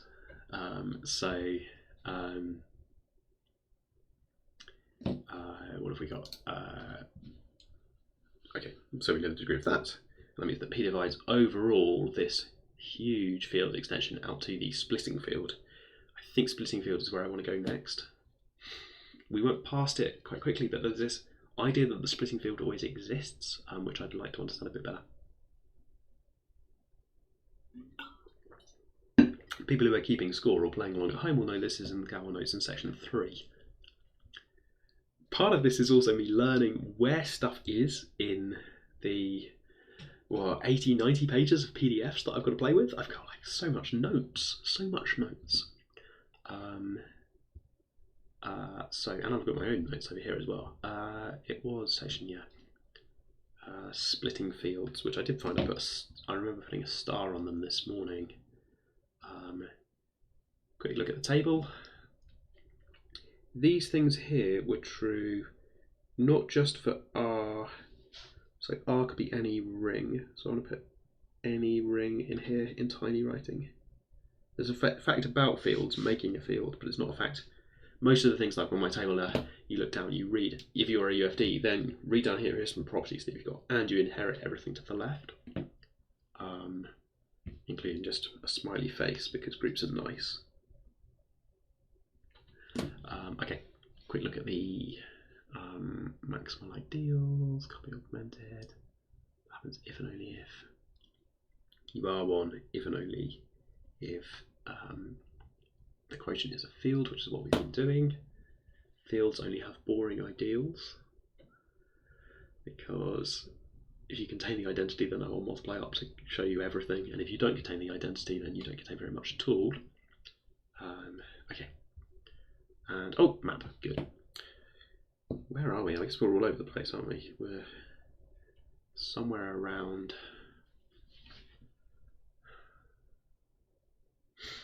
Yeah, we're back in rings.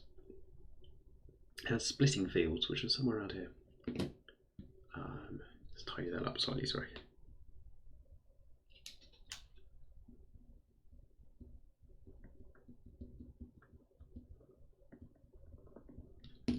Over time, my standards have got higher for handwriting on the stream, which is a weird hill to die on, but hey. Okay, got about an hour before lunch. Let's go back to section 3 of Galois theory. I think that's the correct place to be. Actually, skim through rings quickly, just to check I'm not missing anything. The tower law is in rings, isn't it? Let's read the tower law once more. You just make the obvious basis, so it's fine. Yeah, you make the obvious basis, and that extends L over F via left K, F. Making, yeah, okay. And these things have got finite degree. We say they're finite extension if it's got a finite degree. Yeah, okay. Yeah, and that's dynamic vector space stuff. Okay, degrees of some extensions, and then that was good. And we had loads of stuff about Euclidean domains, principal ideal domains, irreducible and prime elements. We had a proof that the Gaussian integers are a Euclidean domain. We're talking about ideals and principal ideals. Yeah, we started proving things about the table fitting together. And we skipped Bezout's lemma, which is important, but hey, we had some examples of things that either were or weren't this.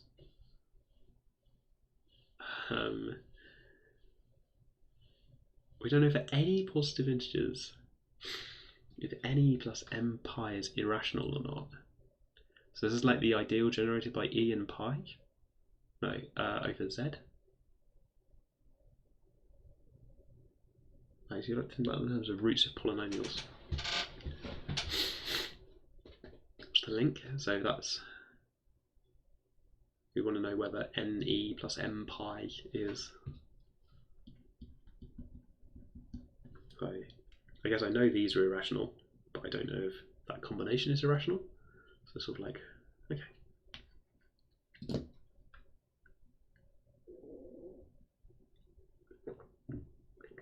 What does that mean? I guess that means that although the polynomial over the reals x minus e and x minus pi are irreducible, we don't know of some sort of combination polynomial. I can't turn that into a rings fact straight away. I seem to have skipped all of this proof, and it seems important, so I'm going to read it again now quickly. Yes, but prime elements. Okay. In a unique factorization domain, an irreducible element is prime. Okay, the proof goes. Suppose that it's like this. It's irreducible. X divides yz. We then have the xv is equal to yz for some v. Now factorize everything, because you are in a UFD, so that's your prerogative to factorize everything into irreducibles, by the uniqueness of the factorization with x an irreducible and y and z irreducibles. It must be that x is in that present in y or z, or both, in their factorizations. Wait, are they irreducibles or not? Oh, they're just equal. Okay. Sorry, we're going to factorize both sides into irreducibles. Factorization y, z, so x divides y, or x is in there, or x is in z. It's just one irreducible, and it must turn up from one or the other. So x is prime. It divides one or the other. Okay. And then second part, we have principal ideal domain, and it's using more technology, which is why I got these exclamation mark stuff. If x is irreducible, then x is so say that you can try and make it more maximum. Try and say you can make a bigger ideal for some I. Then, because it's principal ideal domain, that's generated by something, and so x is y multiplied up by something. Hang on a minute, x was irreducible, so one of those is a unit, which corresponds to either I being generated by y, if it's basically the same thing as x, or I is equal to if y is equal to x over here, if that thing is basically the same thing as, if y is basically the same thing as x, or y was a unit and you generated the whole thing. So x is maximal, and then fancy technology. So the quotient is a field, so the quotient is an integral domain, so that ideal is prime. And that means that x is a prime element, because at the end there, prime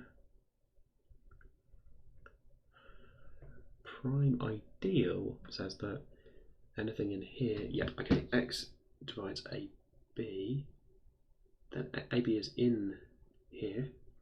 It's a prime ideal, so either A or B is in there, so x divides one or the other. So prime ideals seem to be generated by prime elements. Oh, if it's principal. Yeah, we did some of this Monday, went through some of this. Hence x is a prime element. Okay.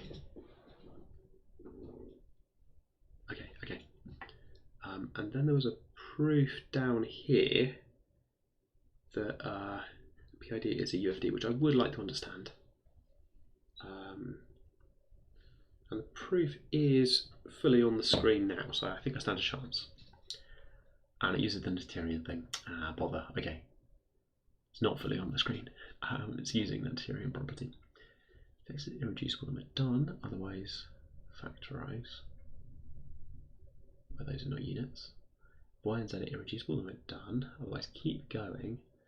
I'm just gonna, if it terminates, then we've written it as we're done. If it does not terminate, then you're going to infinite strictly increasing sequence of ideals. The PID is a Noetherian, so the above factorization will terminate. So you can factorize, and then uniqueness. P is irreducible and so prime, then P1 dividing all of that implies that dividing the right hand side, P1 is irreducible and so prime. Irreducibles are prime in the PID. It's the thing we just did. So it's primes that divides one of them, or more, but at least one of them. So Qi is irreducible and P1 is not a unit. We have that Well, okay, those are basically the same thing onto a unit, and that's fine, then we're good. Proceed. Okay. So irreducible elements being prime is important here because it lets you compare your factorizations and talk about things dividing each other up to units because they're irreducibles. You bring your units together and you've got the same factorization in a disguise. Okay.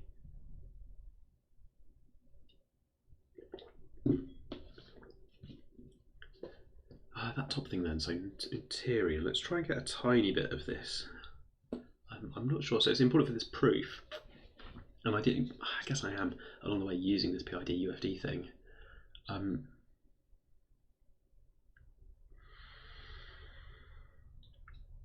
Given an increasing sequence of ideals in a PID called R, there exists an end such that you eventually stop after finitely many of them. You can't keep making your ideals larger. Now, all those ideals are principal. Oh, by complex plane 97. See you around. I'm live all week, but if it's 3:30 AM, then crikey. Wait, I'm 8 hours ahead of you. You're in anyway. Not trying to dox you. Yeah, thanks. The quest continues.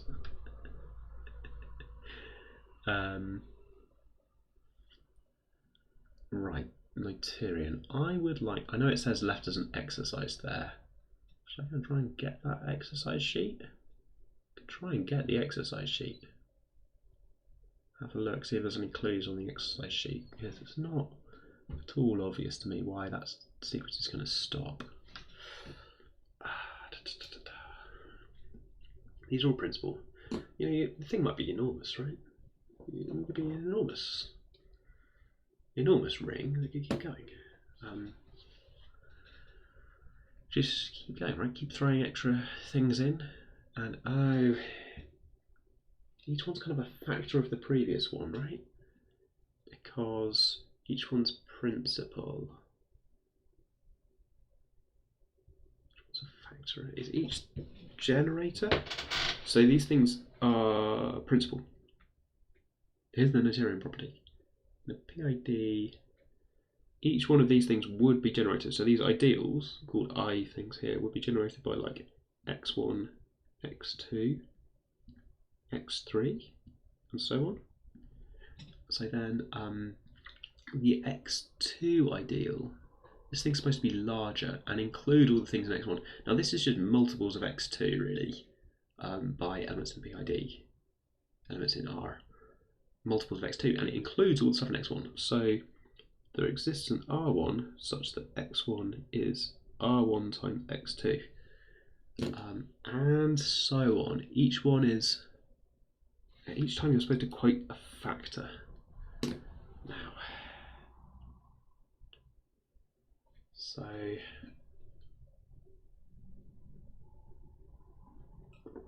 I'm not allowed to use the fact that it's a UFD and that the initial element factorizes, so I know that these factors will terminate. The thing I'm trying to prove, really. I think. Instead, what am I going to do? So suppose that goes on forever. You just keep pulling out factors. Can it loop? No, you can't loop round. It could be an infinite group. It could be a really large ring. Keep pulling out factors. That's a bit odd, though, isn't it? Keep pulling out factors. All the rings I've seen, if you pull out factors, they eventually stop, right? No, that's not true. I'm not sure in general we are using events. Keep pulling out factors. This ring element come from? It's got infinitely many factors in a chain of factors. I'm going to try and find sheet 2, exercise 5i. That's non-trivial because these notes are from a particular year and things do mix around a bit. Hopefully that stays on the screen while I'm looking, so you can think about Noetherian rings as well. So if I go here, sheet 2, exercise 5a, 5i. Oh, there we go. Okay. Oh yeah, let's just prove it. Yep, nothing helpful here. Okay, on the question sheet. Back in again then to Quintic Quest, into the ring snakes. Just going to stare back at this page again.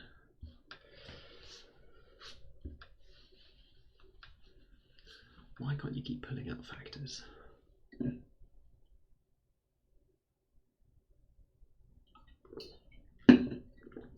So it sort of feels like the element should be getting smaller, but that's not a concept that you can really apply, is it?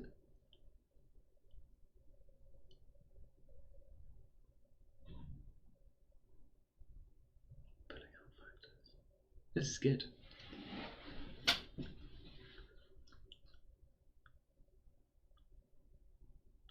So after a while you'll get down to, I guess the idea is eventually you'll get down to, you could stop at any point in your sequence of ideals, but you have to stop if you get down to an irreducible. So, 2 cases.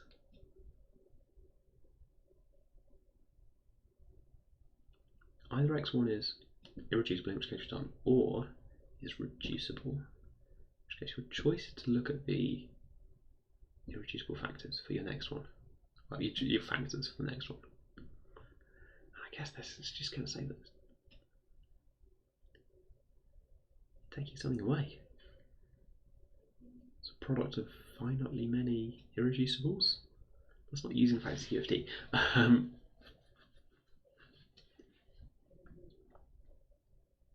The irreducibles generate the ring? In some sense, is that what's going on here? Finite generation. Right, suppose you have an element that, consider the irreducible elements. They kind of finite generation generate lots of stuff. I think they finite generate everything. This is a bit like half the proof below. No, it's not. Okay, I think the irreducibles at least generate everything, because if something's not generated by irreducibles, yeah, this is unique. This is just unique factorization in a different, described in a different way. Right, take me something that's not generated by irreducibles. Now, is the question I want to ask is that irreducible or not? If it's reducible, yeah, this is reduction, but I'm not reducing on any particular metric for the elements of the group.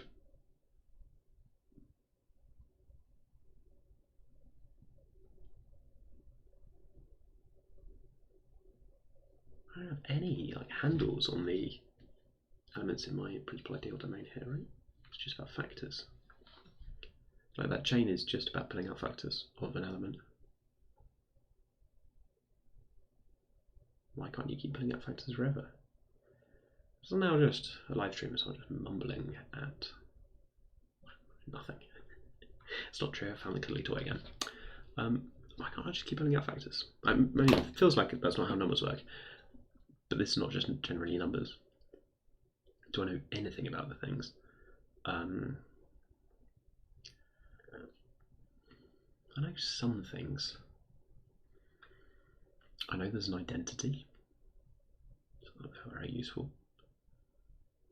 I don't want to pull that out. Well, if I do, then I'll be stuck on the same ideal, which is, I suppose, what we're saying eventually happens. All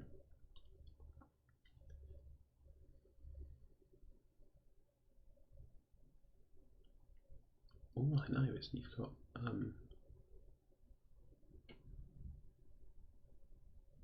maybe I should look at the quotients of these things. Yeah, so if I look at the quotient of that ideal, what's going on there? If these elements are getting bigger, the quotients should be getting smaller. But I think the quotient was really nice, right? The quotient is a field. PID? Oh gosh. No, you're thinking about polynomials, not PIDs. Those are principal.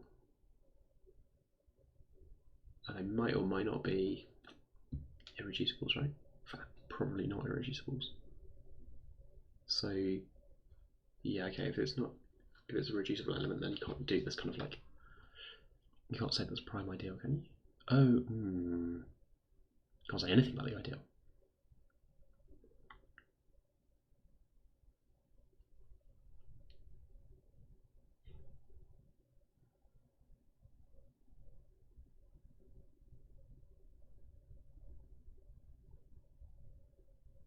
Tough. I'm gonna look it up. PIDs are Noetherian. Oh, hello. Right, brilliant, cool. Okay. Looking for clues.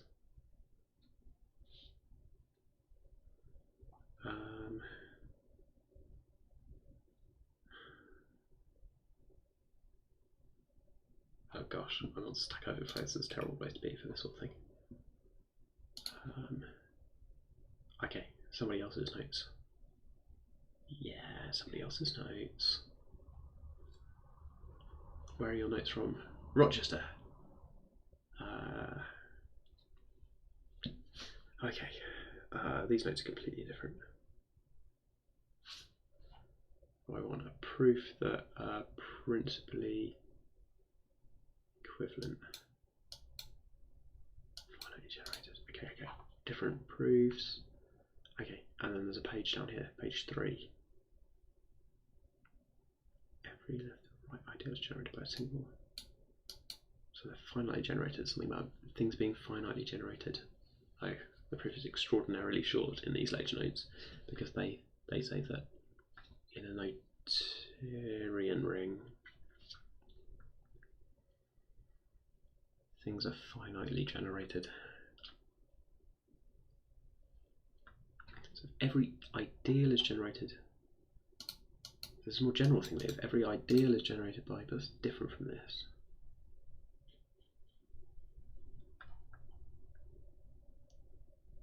Every ascending chain of ideals stabilizes. Yeah, okay. Ascending chain of, oh gosh. Commutative, so these are two-sided ideals. I found some other notes. Just tell me to think about things being finitely generated. There's a proof. Oh, this is lovely. Oh, take the union. Take the union of everything. Okay, right. I found some more lecture notes. They're on a different screen.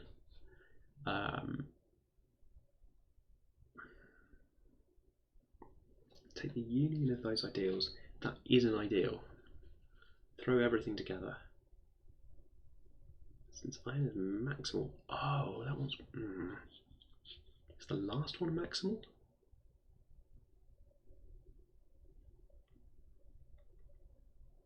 No, yeah, okay. Some ideas then. Maybe look at some of them being. Look at the union of all of those ideals.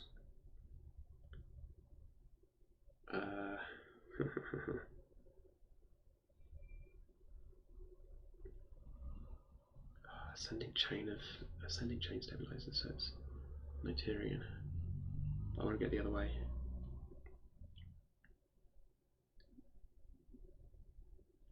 I suppose it's not finitely generated. If it does this, then apparently every ideal is finitely generated, and proof works like this. If and only if. It's sort of the same thing as saying that every ideal is finitely generated.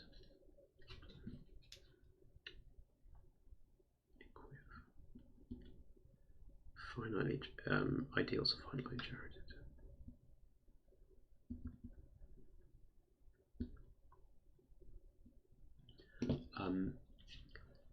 Right, now let's try and work out why. So, if you have something that's not finitely generated, then you could make a really long chain. keep picking things from your ideal maximum of choice, maybe not. It's not finally generated, so just choose the chain to be finally generated things that are not your ideal. Keep building, off you go. Yeah, maximum of countable choice. Gosh, okay, you need maximum choice for this. So the equivalence. Okay, I'm going the other way. Take your chain, now build together the union of all of those. For me, that's just IN, the last one. By assumption, yeah, okay, it has a maximal element. Since that thing is maximal, we see that IN, no, by assumption, that thing is finitely generated. Ideal is finitely generated. I thought you were going to say take any ideal and show that it's finitely generated. I want to know that ideals are finitely generated so that I know it's not made out of infinitely many primes or something.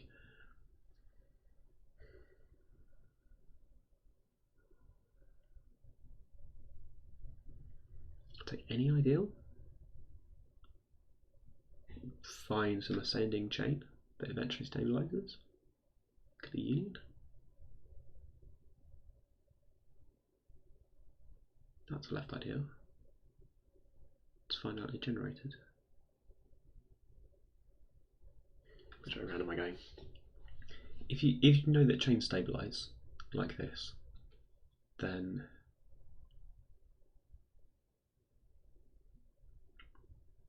the ideals are finitely generated. If not, then show me an ideal that's not finitely generated. I'll make a big chain. The other way around is to say, if your ideals are all finitely generated, do your chains always stabilize? And I guess it's going to say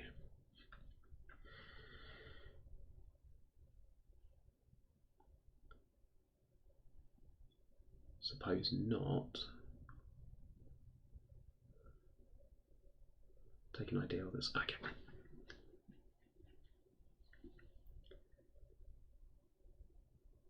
Yeah, okay. Decided this is not important right now. Ascending chain stabilizes. Take the maximum of the other ones. Right, cool. I found some notes for another time. PID, what is this? Tyrian. Oof, okay. Hard, I think. Sheet 2, 5i. Good times. What was I doing? I was flipping through here trying to understand what's going on in general for these things. We had some factorization tricks. This was good. We had Eisenstein's criterion, which gets a heart. Concept of content. Didn't really get this content idea down here. I kind of believed it with my head, but not my heart. And then this kind of thing about factorizing. Okay, we didn't look at modules before. Maybe we won't look at modules. Hi, Madpan Luigi. We're learning abstract algebra on this stream. I've got some lecture notes that I'm trying to understand. That's the whole stream. I'm trying to understand that thing about quintics. Quintics don't have a quintic formula in terms of radicals, and that involves learning loads of abstract algebra. Welcome to come along for the ride if you like. We're about to jump back into Galois theory, I think. Have a quick look at the log. So the route that we're taking is to go through the mountain range of ring theory, avoiding modules for now. They live over here. To get through then the kind of marshes of Galois theory around field extensions and understanding particular field extensions until we get to the quintic. That's the quest that we're on. We're trying to understand ideals, which are kind of particularly nice subrings of rings, and the way that their quotients might give you fields. This is important because we're going to quotient a polynomial ring by a particular irreducible polynomial in order to get a field that contains a root. We've done some jumping around through this table to try and get from something like q of x polynomials with rational coefficients, and that's a field, then you get that. Then we jumped around and showed that you do get a field. Oh yeah, we've seen the cubic solution derivation. We've got kind of two versions of it in the notes. Let me show you what we've got. We've got this thing that I'd really like to understand, which is just here, the cubic formula. The actual operations that you do are, I agree, pretty easy to follow. I think I've seen it on Wikipedia before as well. So there's this step to make the cubic look like this. Call P and Q, and then for reasons, because of reasons, these objects beta and gamma, which are kind of combinations of the roots and complex numbers, for reasons, those combinations satisfy this quadratic equation down here, which I think I've seen on Wikipedia or something, and then you just solve that quadratic. That gives you, you extract the cube roots for beta and gamma, and that gives you then undoing this complex number mixing gives you the roots of the cubic. The thing that I really want to understand during this week, while I'm on my quest, is the reasons why that quadratic exists at all, which is kind of this chunk of stuff in between about the Galois group. That's the quest. The aim is to eventually get down to like an understanding where I know kind of why the cubic formula does that, why there's a cubic equation. I will do what you say there. I will look at the Wikipedia page for a cubic equation. It's good to get another one in there as well, isn't it? And I'm going to try and put it on screen, since that's what we were doing. So I need to go here. I need to capture, not that one. I want to capture this one. And then cut so that you can see it. Okay, so there's a derivation of the cubic on Wikipedia, which might be a good place to start before I jump to the Galois theory notes. Here's a cubic. Yeah, so go to the depressed one, that's what's in my notes as well. And then change a variable, divide by a, you get this thing. Yep, okay. So do this subtraction and divide by a, and then you get with these coefficients. Look at the discriminant. Oh, this is the discriminant from Galois theory. This is good. Okay. The discriminant of that is this. The discriminant of a general cubic is really messy. The nature can be determined by the discriminant, which is the thing that we looked at. We've got an expression for this thing, that product of the differences, product of the squares of differences. Yeah, okay. Express everything as polynomials in terms of the coefficients, right? Using Vieta's formulas. It's kind of surprising that you can do that in a way. Yeah. Nature of the roots, multiple root. Good. Anyway, the thing that you do is, where's the thing that you do? Where are the roots?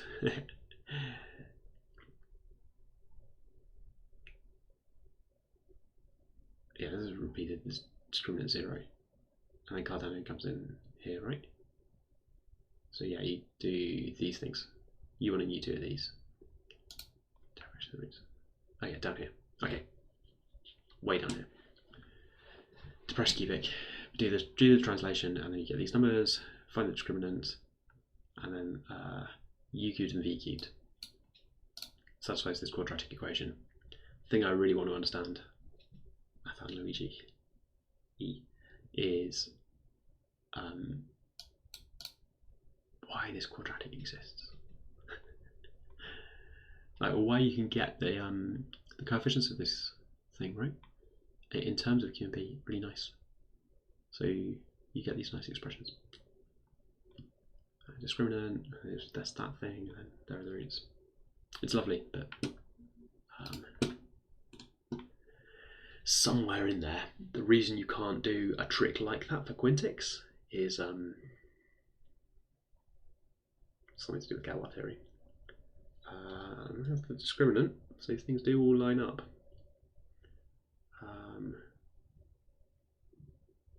Okay, what do I want to do next? So I'm dancing around a bit. I think it's splitting fields next. Yeah, we're going to look through the rings notes. Don't understand this yet. Going to look at 5.18 proof just to show that I'm not scared of it. What did it even say? If the Galois group is solvable, then you can do this, and the extension, composed extension, is Galois. Map of K extensions. You could do this thing to put the roots of unity for L over K in. M is generated by, so M, this is the final extension over, there is a final extension M over L that does this. M is generated by the images of L and the user root unity, and the extension is itself a composition of Kilmer extensions. In particular, M over K has a radical extension. No worries, my fan Luigi. I've got some lecture notes to try and understand. I think we're on the same page. We've both heard of that. Would like to know why Quintics can't be solved. That's the aim for this week. I think I've got 5 days here, so 5 days on Twitch to try and learn a thing. Wish me luck, I guess. It involves understanding this. These mu things are so important. I've got to get my head around these mu roots of unity. And it's like, if the group is solvable, then you get to do this extension made of Kilmer extensions, the composition of Kilmer extensions, and it is a radical extension. And conversely, if there exists a kind of thing, this is like being solvable with radicals. If there exists a final extension, then the composed extension is radical, and so if there exists a final extension such that it's radical, then the Galois group is solvable. And I think somewhere around here there was a statement about solvable groups having really straightforward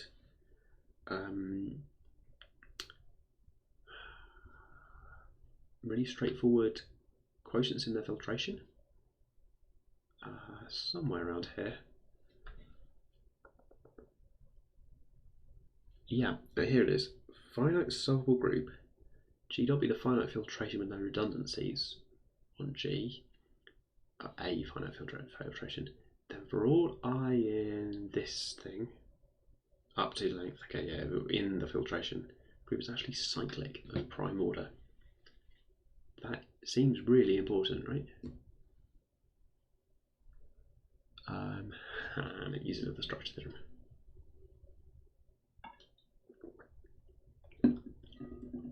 Quotients are abelian groups by, is that not definition of what the finite filtration is? I thought the finite filtration only used abelian quotients. Groups said to be solved if that finite filtration with abelian quotient exists. It might or might not have abelian quotients. Sorry, right, okay.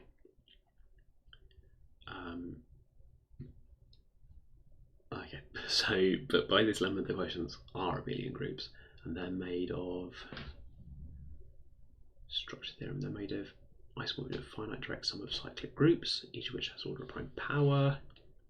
That's the structure theorem at the end of rings and modules. So we conclude that that has a proper non-trivial subgroup. Oh my goodness. Take the quotient map and then, oh crikey, ascending sequence of subgroups of G. Just to do G, right?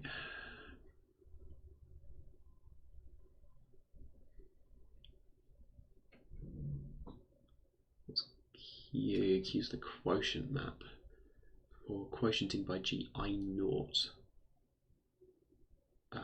I naught is just some stage in this chain. Suppose that it's not of prime order to go up to the next one. If it is prime order, that's just a cyclic group of P, right?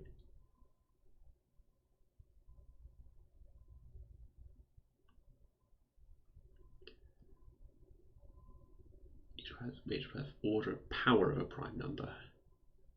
fine, which could be prime, right? I don't know why we've banned the prime order size of quotient. Anyway, conclude that this thing I0 plus 1, this should be I0.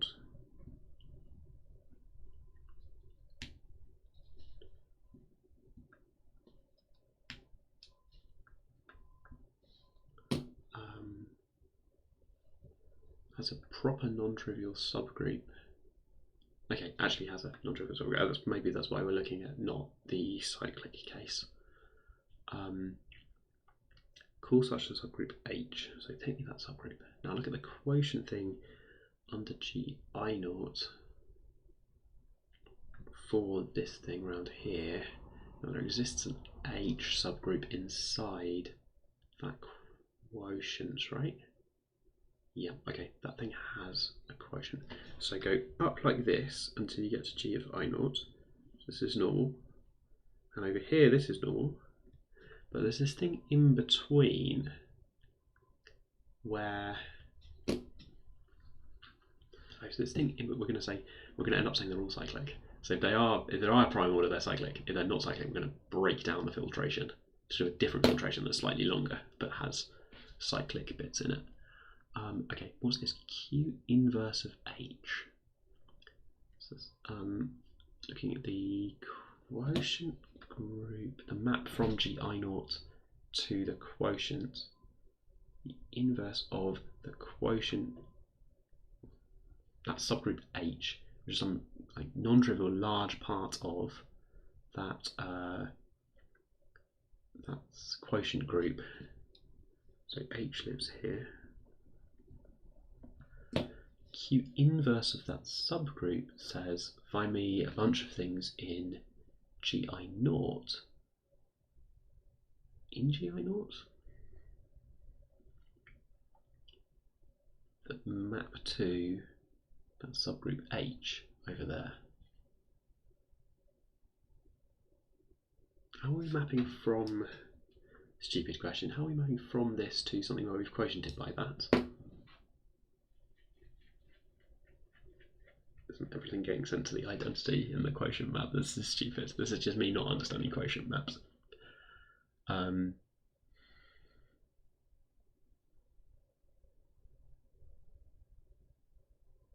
Yeah, I kind of feel like we should send the big group in, right?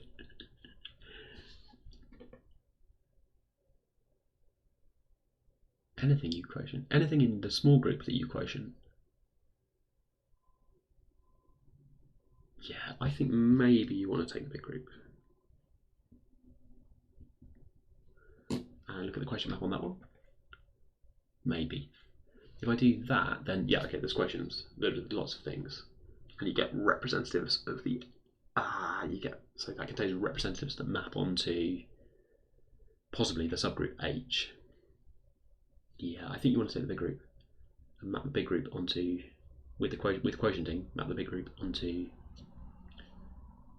that set of the quotient group. Yeah, take the big one. Quotient map. Okay, so there are some elements in that large set. Some of them in that large set, here they are. They live in this one. Crucially, they do not live in this one. They live in this one. Now, they live in this one, and that means that Q inverse of H quotient map.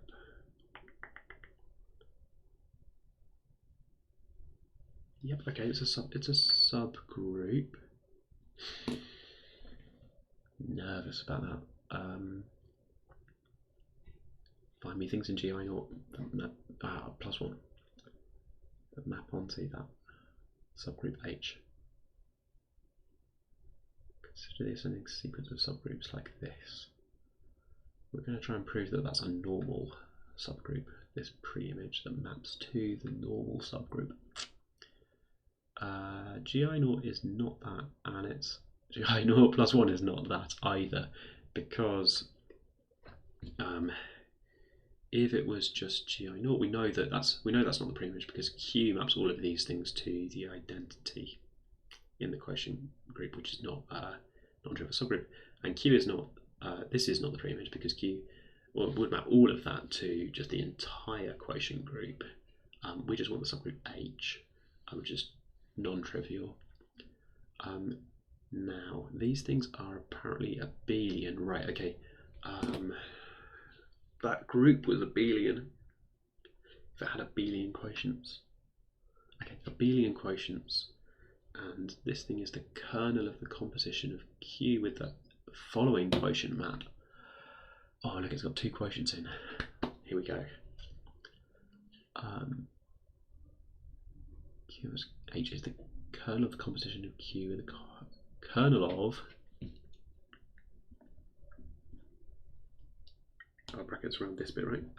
The kernel of some really complicated thing.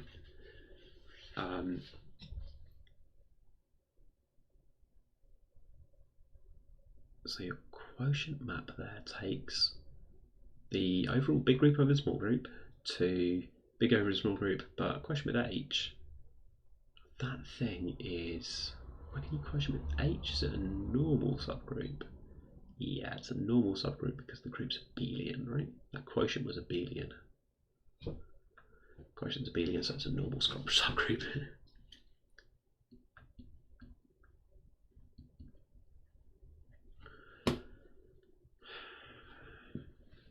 Your left things are your right. Yeah, okay, that's fine.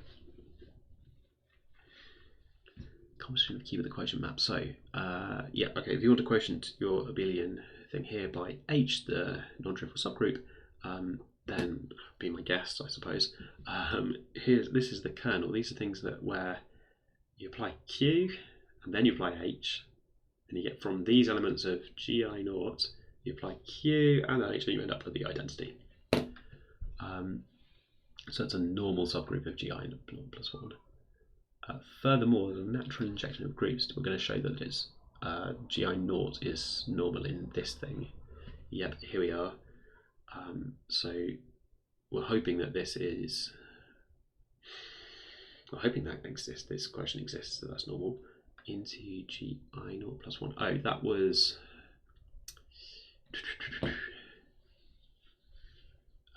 This is a normal subgroup of.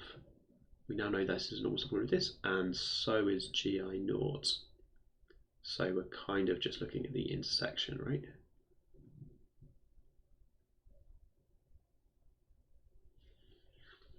A normal subgroup inside a normal subgroup. Wait, sorry. Two normal subgroups of big group, and one is inside the other. So is that a normal subgroup of this thing? Yeah. Natural injection and a natural surjection going the other way. Since that thing was abelian, we can include the ascending sequences of finite filtration with abelian quotients on G. Oh, okay. This long ascending sequence here with this extra thing in is still a finite filtration with abelian quotients. These things. Let's look at the quotients one more time.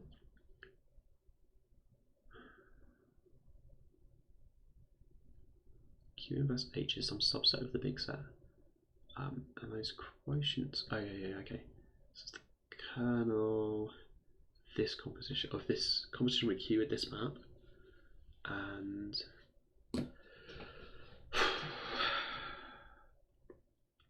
it's an abelian quotient, kind of because everything's abelian.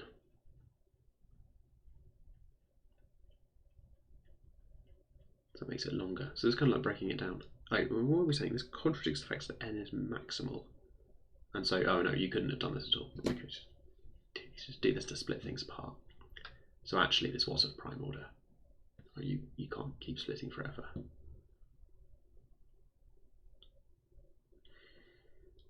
Suppose more generally that G to finite. A similar argument shows that this is non-zero simple group. If G is finite and this is finite filtration, there's no abelian quotient thing going on here. What do we have down here? We had solvable groups. A solvable group is one with abelian quotients all the way down. And in fact, if you're solvable, you don't just have abelian quotients on G, there exists a finite filtration where everything's cyclic.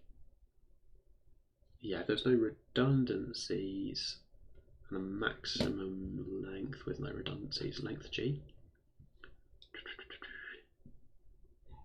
Define length over here.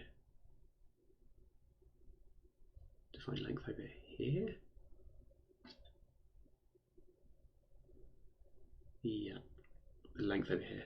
Find the maximum of the maximum of the length of finite filtrations. Finite groups always have finite filtrations because taking subgroups, you can't do that forever. No, not that. Generally, for G, a finite group, not necessarily solvable.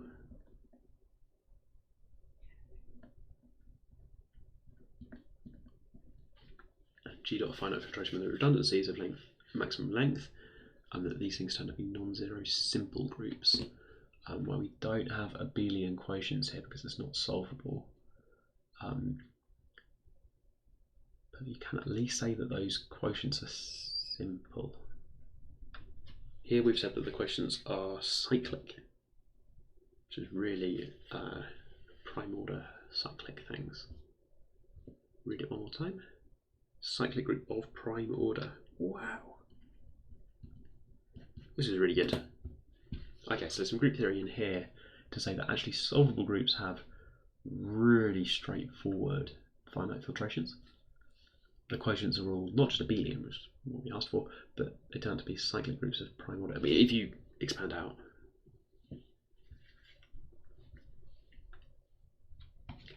Okay. How are we doing?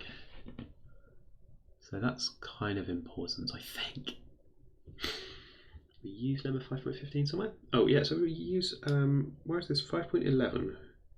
The quotients are all abelian groups. Was that, where's 5.11 in here?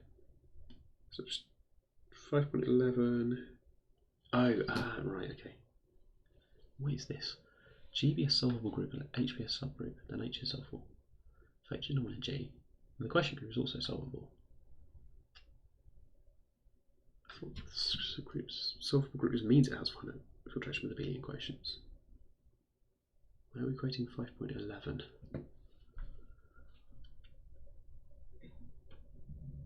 Why do we want the quotient groups to also be solvable? 5.11 was quite hard to understand.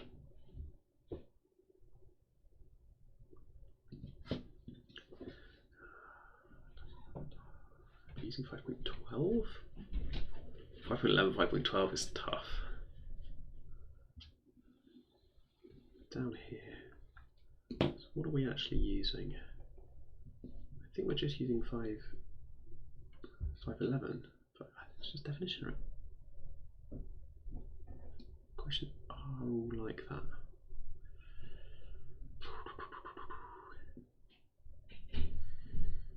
Okay, so we need the structure theorem to properly understand this about why we can go to this direct sum of cyclic groups.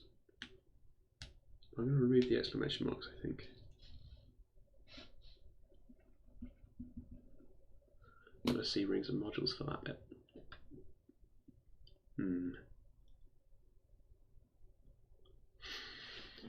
Right, what are we going to do then? We could go and learn the structure theorem, but I think this is enough group theory for me to believe that solvable groups will work like this. What do you think? I guess the only thing I totally care about for the Quintic is that S5 is not like this. S5 is not solvable. There's no string of quotients with abelian, like cyclic. It's all very good. If you're solvable, then theorem 5.18 is going to be hard to understand.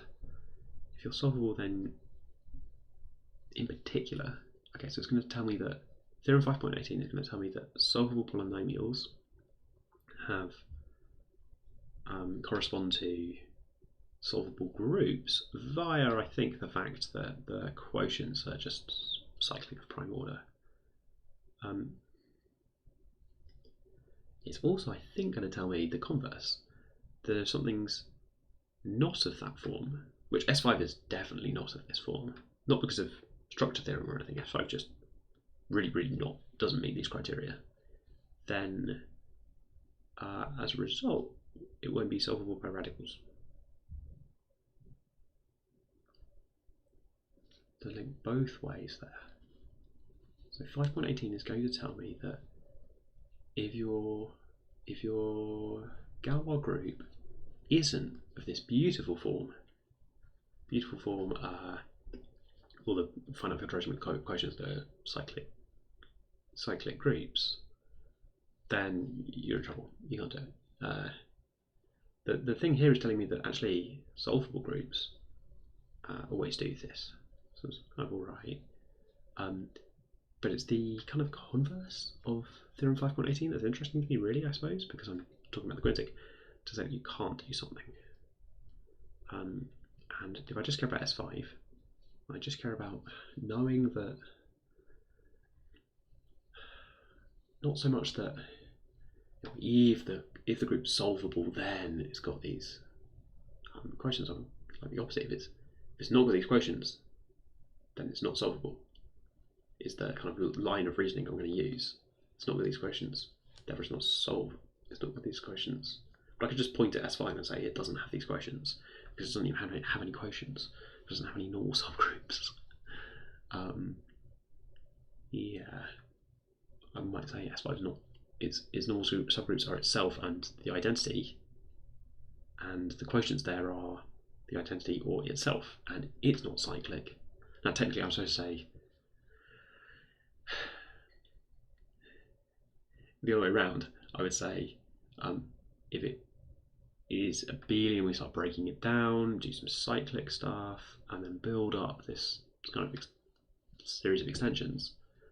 But I think for the converse, if I just go about proving that quintics can't be done, I think it's enough to say that S5 is not like this. It's not like this at all. Okay, we will see in theorem 5.18 whether I can get away with really understanding the converse and only a bit understanding the kind of constructive bit. I mean, I'm not going to understand the cubic, am I? No, because for the cubic I understand there's a particular group where I don't need the structure theorem, I just need to break down that group into a finite direct sum of cyclic groups. And it was the cubic, I think the group is like S3 or something tiny, which is, I think C3 cross C2 or something. So it's going to be fine. Okay, so I don't think I'm going to need the structure theorem for the level of understanding that I'm going for. This is a technicality. Really, it's me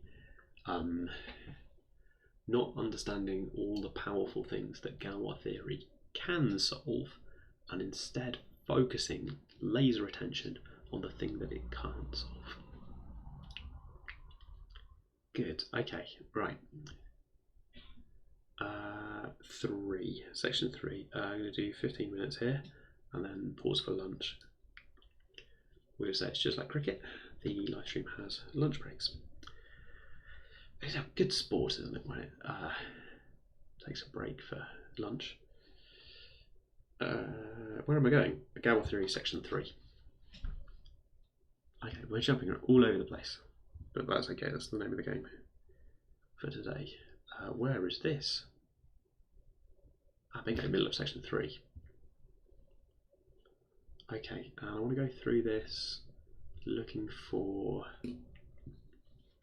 yeah, there's like automorphisms and stuff in here with exclamation marks. So we're going to do this again, I think. Section 3. Do I want to look at section 2 again? No, well, maybe. Section 2 is really short. We're going to start from Galois theory again, reading some of the proofs. And now we understand more why this stuff is here. Here's a ring. Rings are commutative in this course. It's more of a speedrun every time. Domains, irreducible elements. Ideals have round brackets in this course. Principal ideals. Yep, good. Characteristic. ID. What's this? R and ID, then there is a field F and an injective ring map such that if this is the field of fractions, you can go to the field of fractions, and if F1, if you go to a different field, then you can just map between them to isomorphism, and it's a unique isomorphism. There's only one isomorphism that does this, to get from F to F1. And that's just the construction of the field of fractions, I think. If I was paying more attention to rings and modules, I don't know why that's unique, but I think it's fine. Do we do this? Do we start with a ring and want to go up to a field? Yeah, kind of. Field of fractions keeps turning up. Notation, yeah, okay. Frac R, like this. F is, okay, right, good. Yep, okay, tidy this up a little bit. Good. Maybe I should go and understand field of fractions a bit more. Let's put it on the list. Things to understand a bit better. Quest log in here. So we go over here, we go in, go here, and we put a star on field of fractions. Is kind of unique as the things we would like to go. This is like a to-do list, really. Things we would like to understand better. Okay, more section 2.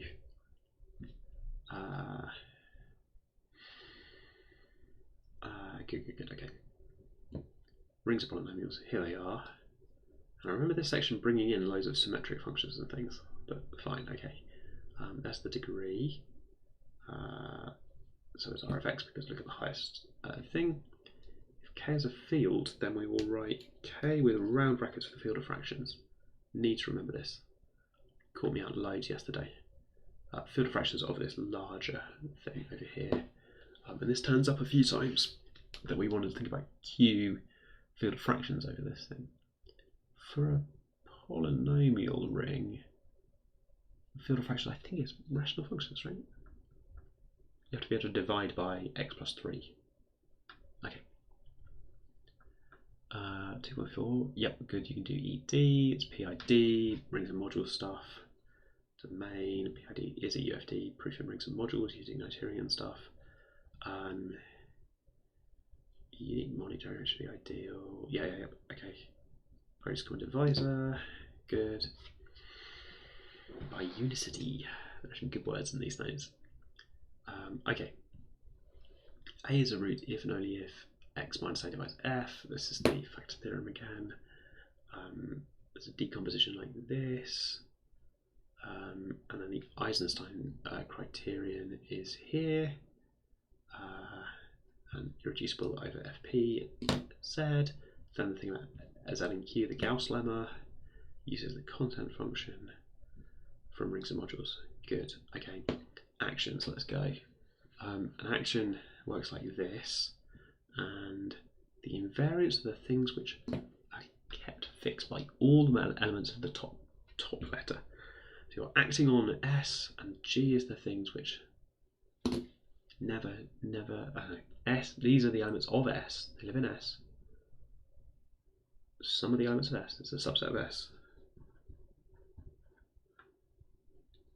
It's a subset of S, and it's the ones that don't move. So you might write like gamma, this is an abuse. Gamma of S equals S. For all, it's better than that. Gamma is actually equal, gamma of S is actually equal to S for all S in S. Okay, orbit and stabilizer, fine. Automorphism. Sometimes write orbit in place of that. Yep. Now, respect the ring structure turns up here. We're looking at the automorphism of R as a ring automorphism. Then here we go. This thing, things that are fixed by that G acting on the ring, that forms a subring. Now this sort of stuff, I think this kind of like basic understanding comes in a lot later when we're trying to work out how the Galois group permutes the field. So I should understand this. Clearly, gamma of 1 is 1 for all gamma in G.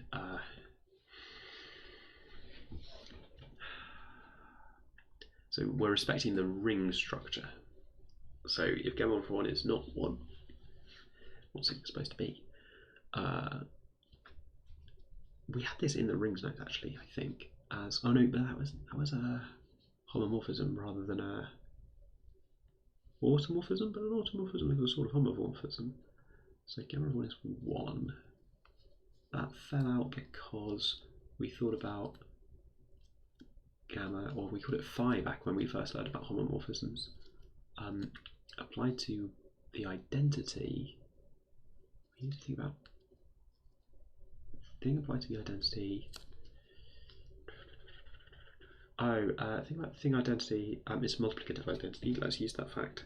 It's like phi of 1, phi of anything in the ring is supposed to be equal to phi of r, because this is supposed to respect this is supposed to respect multiplication like this, which would then be phi of r, which shows you that phi 1 is behaving like an identity. In fact, it is the identity, because you can't have two different identities. Okay, if these things are fixed, right, okay, there. So this is good. This thing where it's fixed. If it's fixed, then so subring thing is to check that it's closed under multiplication and addition, which it is because we're respecting those, and the thing stays there. Okay. Part 2. If R is a field, then the things that are fixed by the group G acting on a field. Okay. G acting on a field F implies that FG is a field, which we see quite a bit. Things that are fixed in your field by that group, that's a field. It's a subfield, so this is an extension F over FG. That's the thing in Artin's lemma. I'm going to call it a subfield. So this is highly relevant later on for Artin uses the letter K over there in 4.2, but that's what we're doing. We build that subfield. Actually, I think it's like take any G in the group of automorphisms, and then this is a Galois extension over that. I think that's Artin's lemma.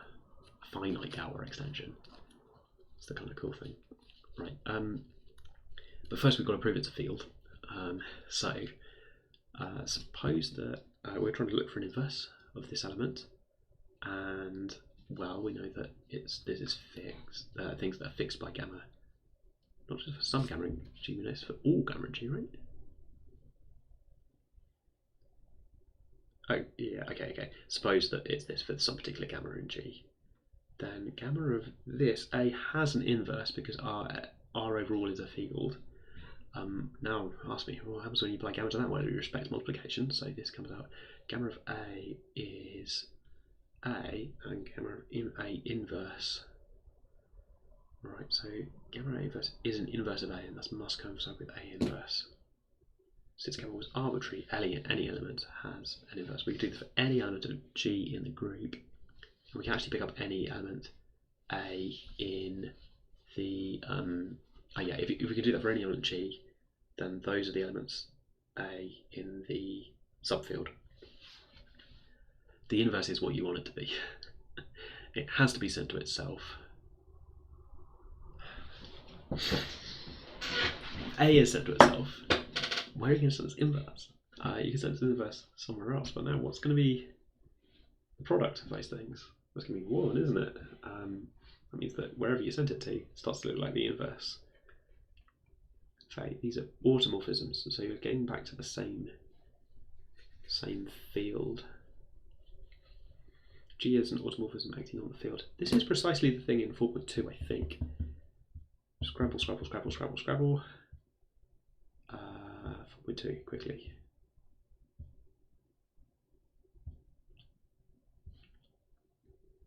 We've got a field, and we've got G be any subset of the automorphisms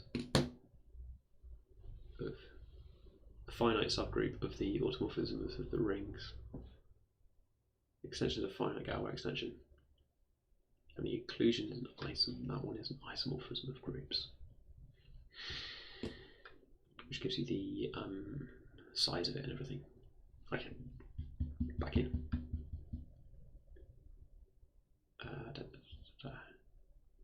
there in a minute. Okay.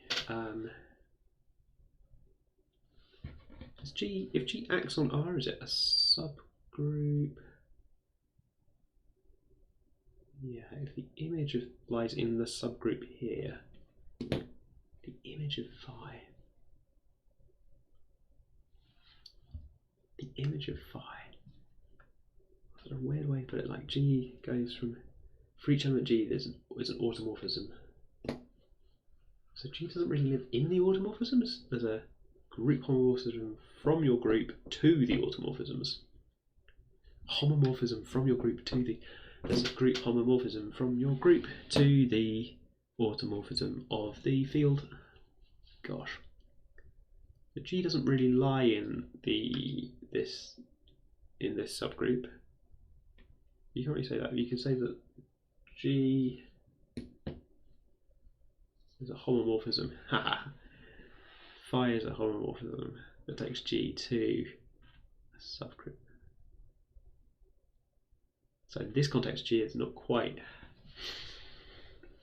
a subgroup of the automorphisms. You could, I suppose, have if you just made it be a subgroup of the automorphisms group. Well, yeah, it's tricky, isn't it? Because the automorphism group is full of automorphisms. When you show me a G, it's probably like S3 or something, right? So is that in the automorphism group, or is it merely isomorphic to a subgroup of that? Sort of very similar idea, isn't it? Okay. Field. The natural action given by the formula permutation. Right. Okay. And the permutation here. So that is not a field, but it is a ring. So we're going to maybe generate a subring by the things that are fixed by Sn. Symmetric polynomial is in this fix. And it's, so this is an example of something that's in the fix, fixed by S2. Anything you do with switching around two elements, it's going to fix this. Those symmetric polynomials. Okay. Polynomials appear in the following way. There's a star here to say that they appear as the coefficients. So we've got the formula involving the coefficients. The coefficients are up to a sign the symmetric function of the streets. I'm crossing the star, we've got it. Fundamental theorem of symmetric functions. The fix here is just polynomials on the symmetric functions. And the proof is long. It's a sketch. xk to sk, which is constant polynomials themselves. Then the ring over here is the image and it's injective. So these things are the same size. Is that what we're going for? Is it the same? This is the fix. Okay. And the idea is to write things in terms of the symmetric polynomials one at a time. So these are the cases where maybe this monomial is not suitable. Hang on, no, this is the lexicographic ordering. Alpha1 less than B1, or Alpha1 equals B1, and look at the rest of it. Okay. Now, let F be a symmetric polynomial. F be a symmetric polynomial. Take the largest one, so look for the highest power in x1 of x1. Alpha1 is going to be the highest power. Yeah, okay. Alpha2 or so on. For any sigma in Sn, the monomial must also appear in F. Yeah, the permutation. That monomial's also got to turn up. Suppose for contradiction that alpha1 is less than alpha2. Apply that transformation which swaps them, and then we get something where there's had a bigger alpha1. Okay. We could do some swapping around, everything appears hate this reasoning for f2, 3, 4. Okay, now we'll make the largest monomial in the polynomial is also that where this is S1, the differences, powers of the differences. Oh, those are all positive now. So for some C, so you could use this, you could write down this precise term as your first attempt at spelling out this X thing here based on the symmetric idea. That's your first attempt, and then do the difference, and then keep going. Oh my goodness, that's really tough. And then entirely writing down here in 2.17, we define some important concepts of the discriminant. The discriminant is really important. We saw it in the cubic formula this morning, and we've seen it before yesterday. We saw it with the quadratic, related to the quadratic formula thing as well. And there's a proof here. Any element of Sn is product transpositions. Oh yeah, this is talking about the sign thing as well, isn't it? And this is fixed by A, and this is fixed by Sn, because you do any swapping around and it's fine. It's symmetric. So you could write it in terms of the Sn if you wanted to. You could write that in terms of the coefficients. Things that you write in terms of the coefficients. Things you write in terms of the coefficients are sort of symmetric functions of the roots.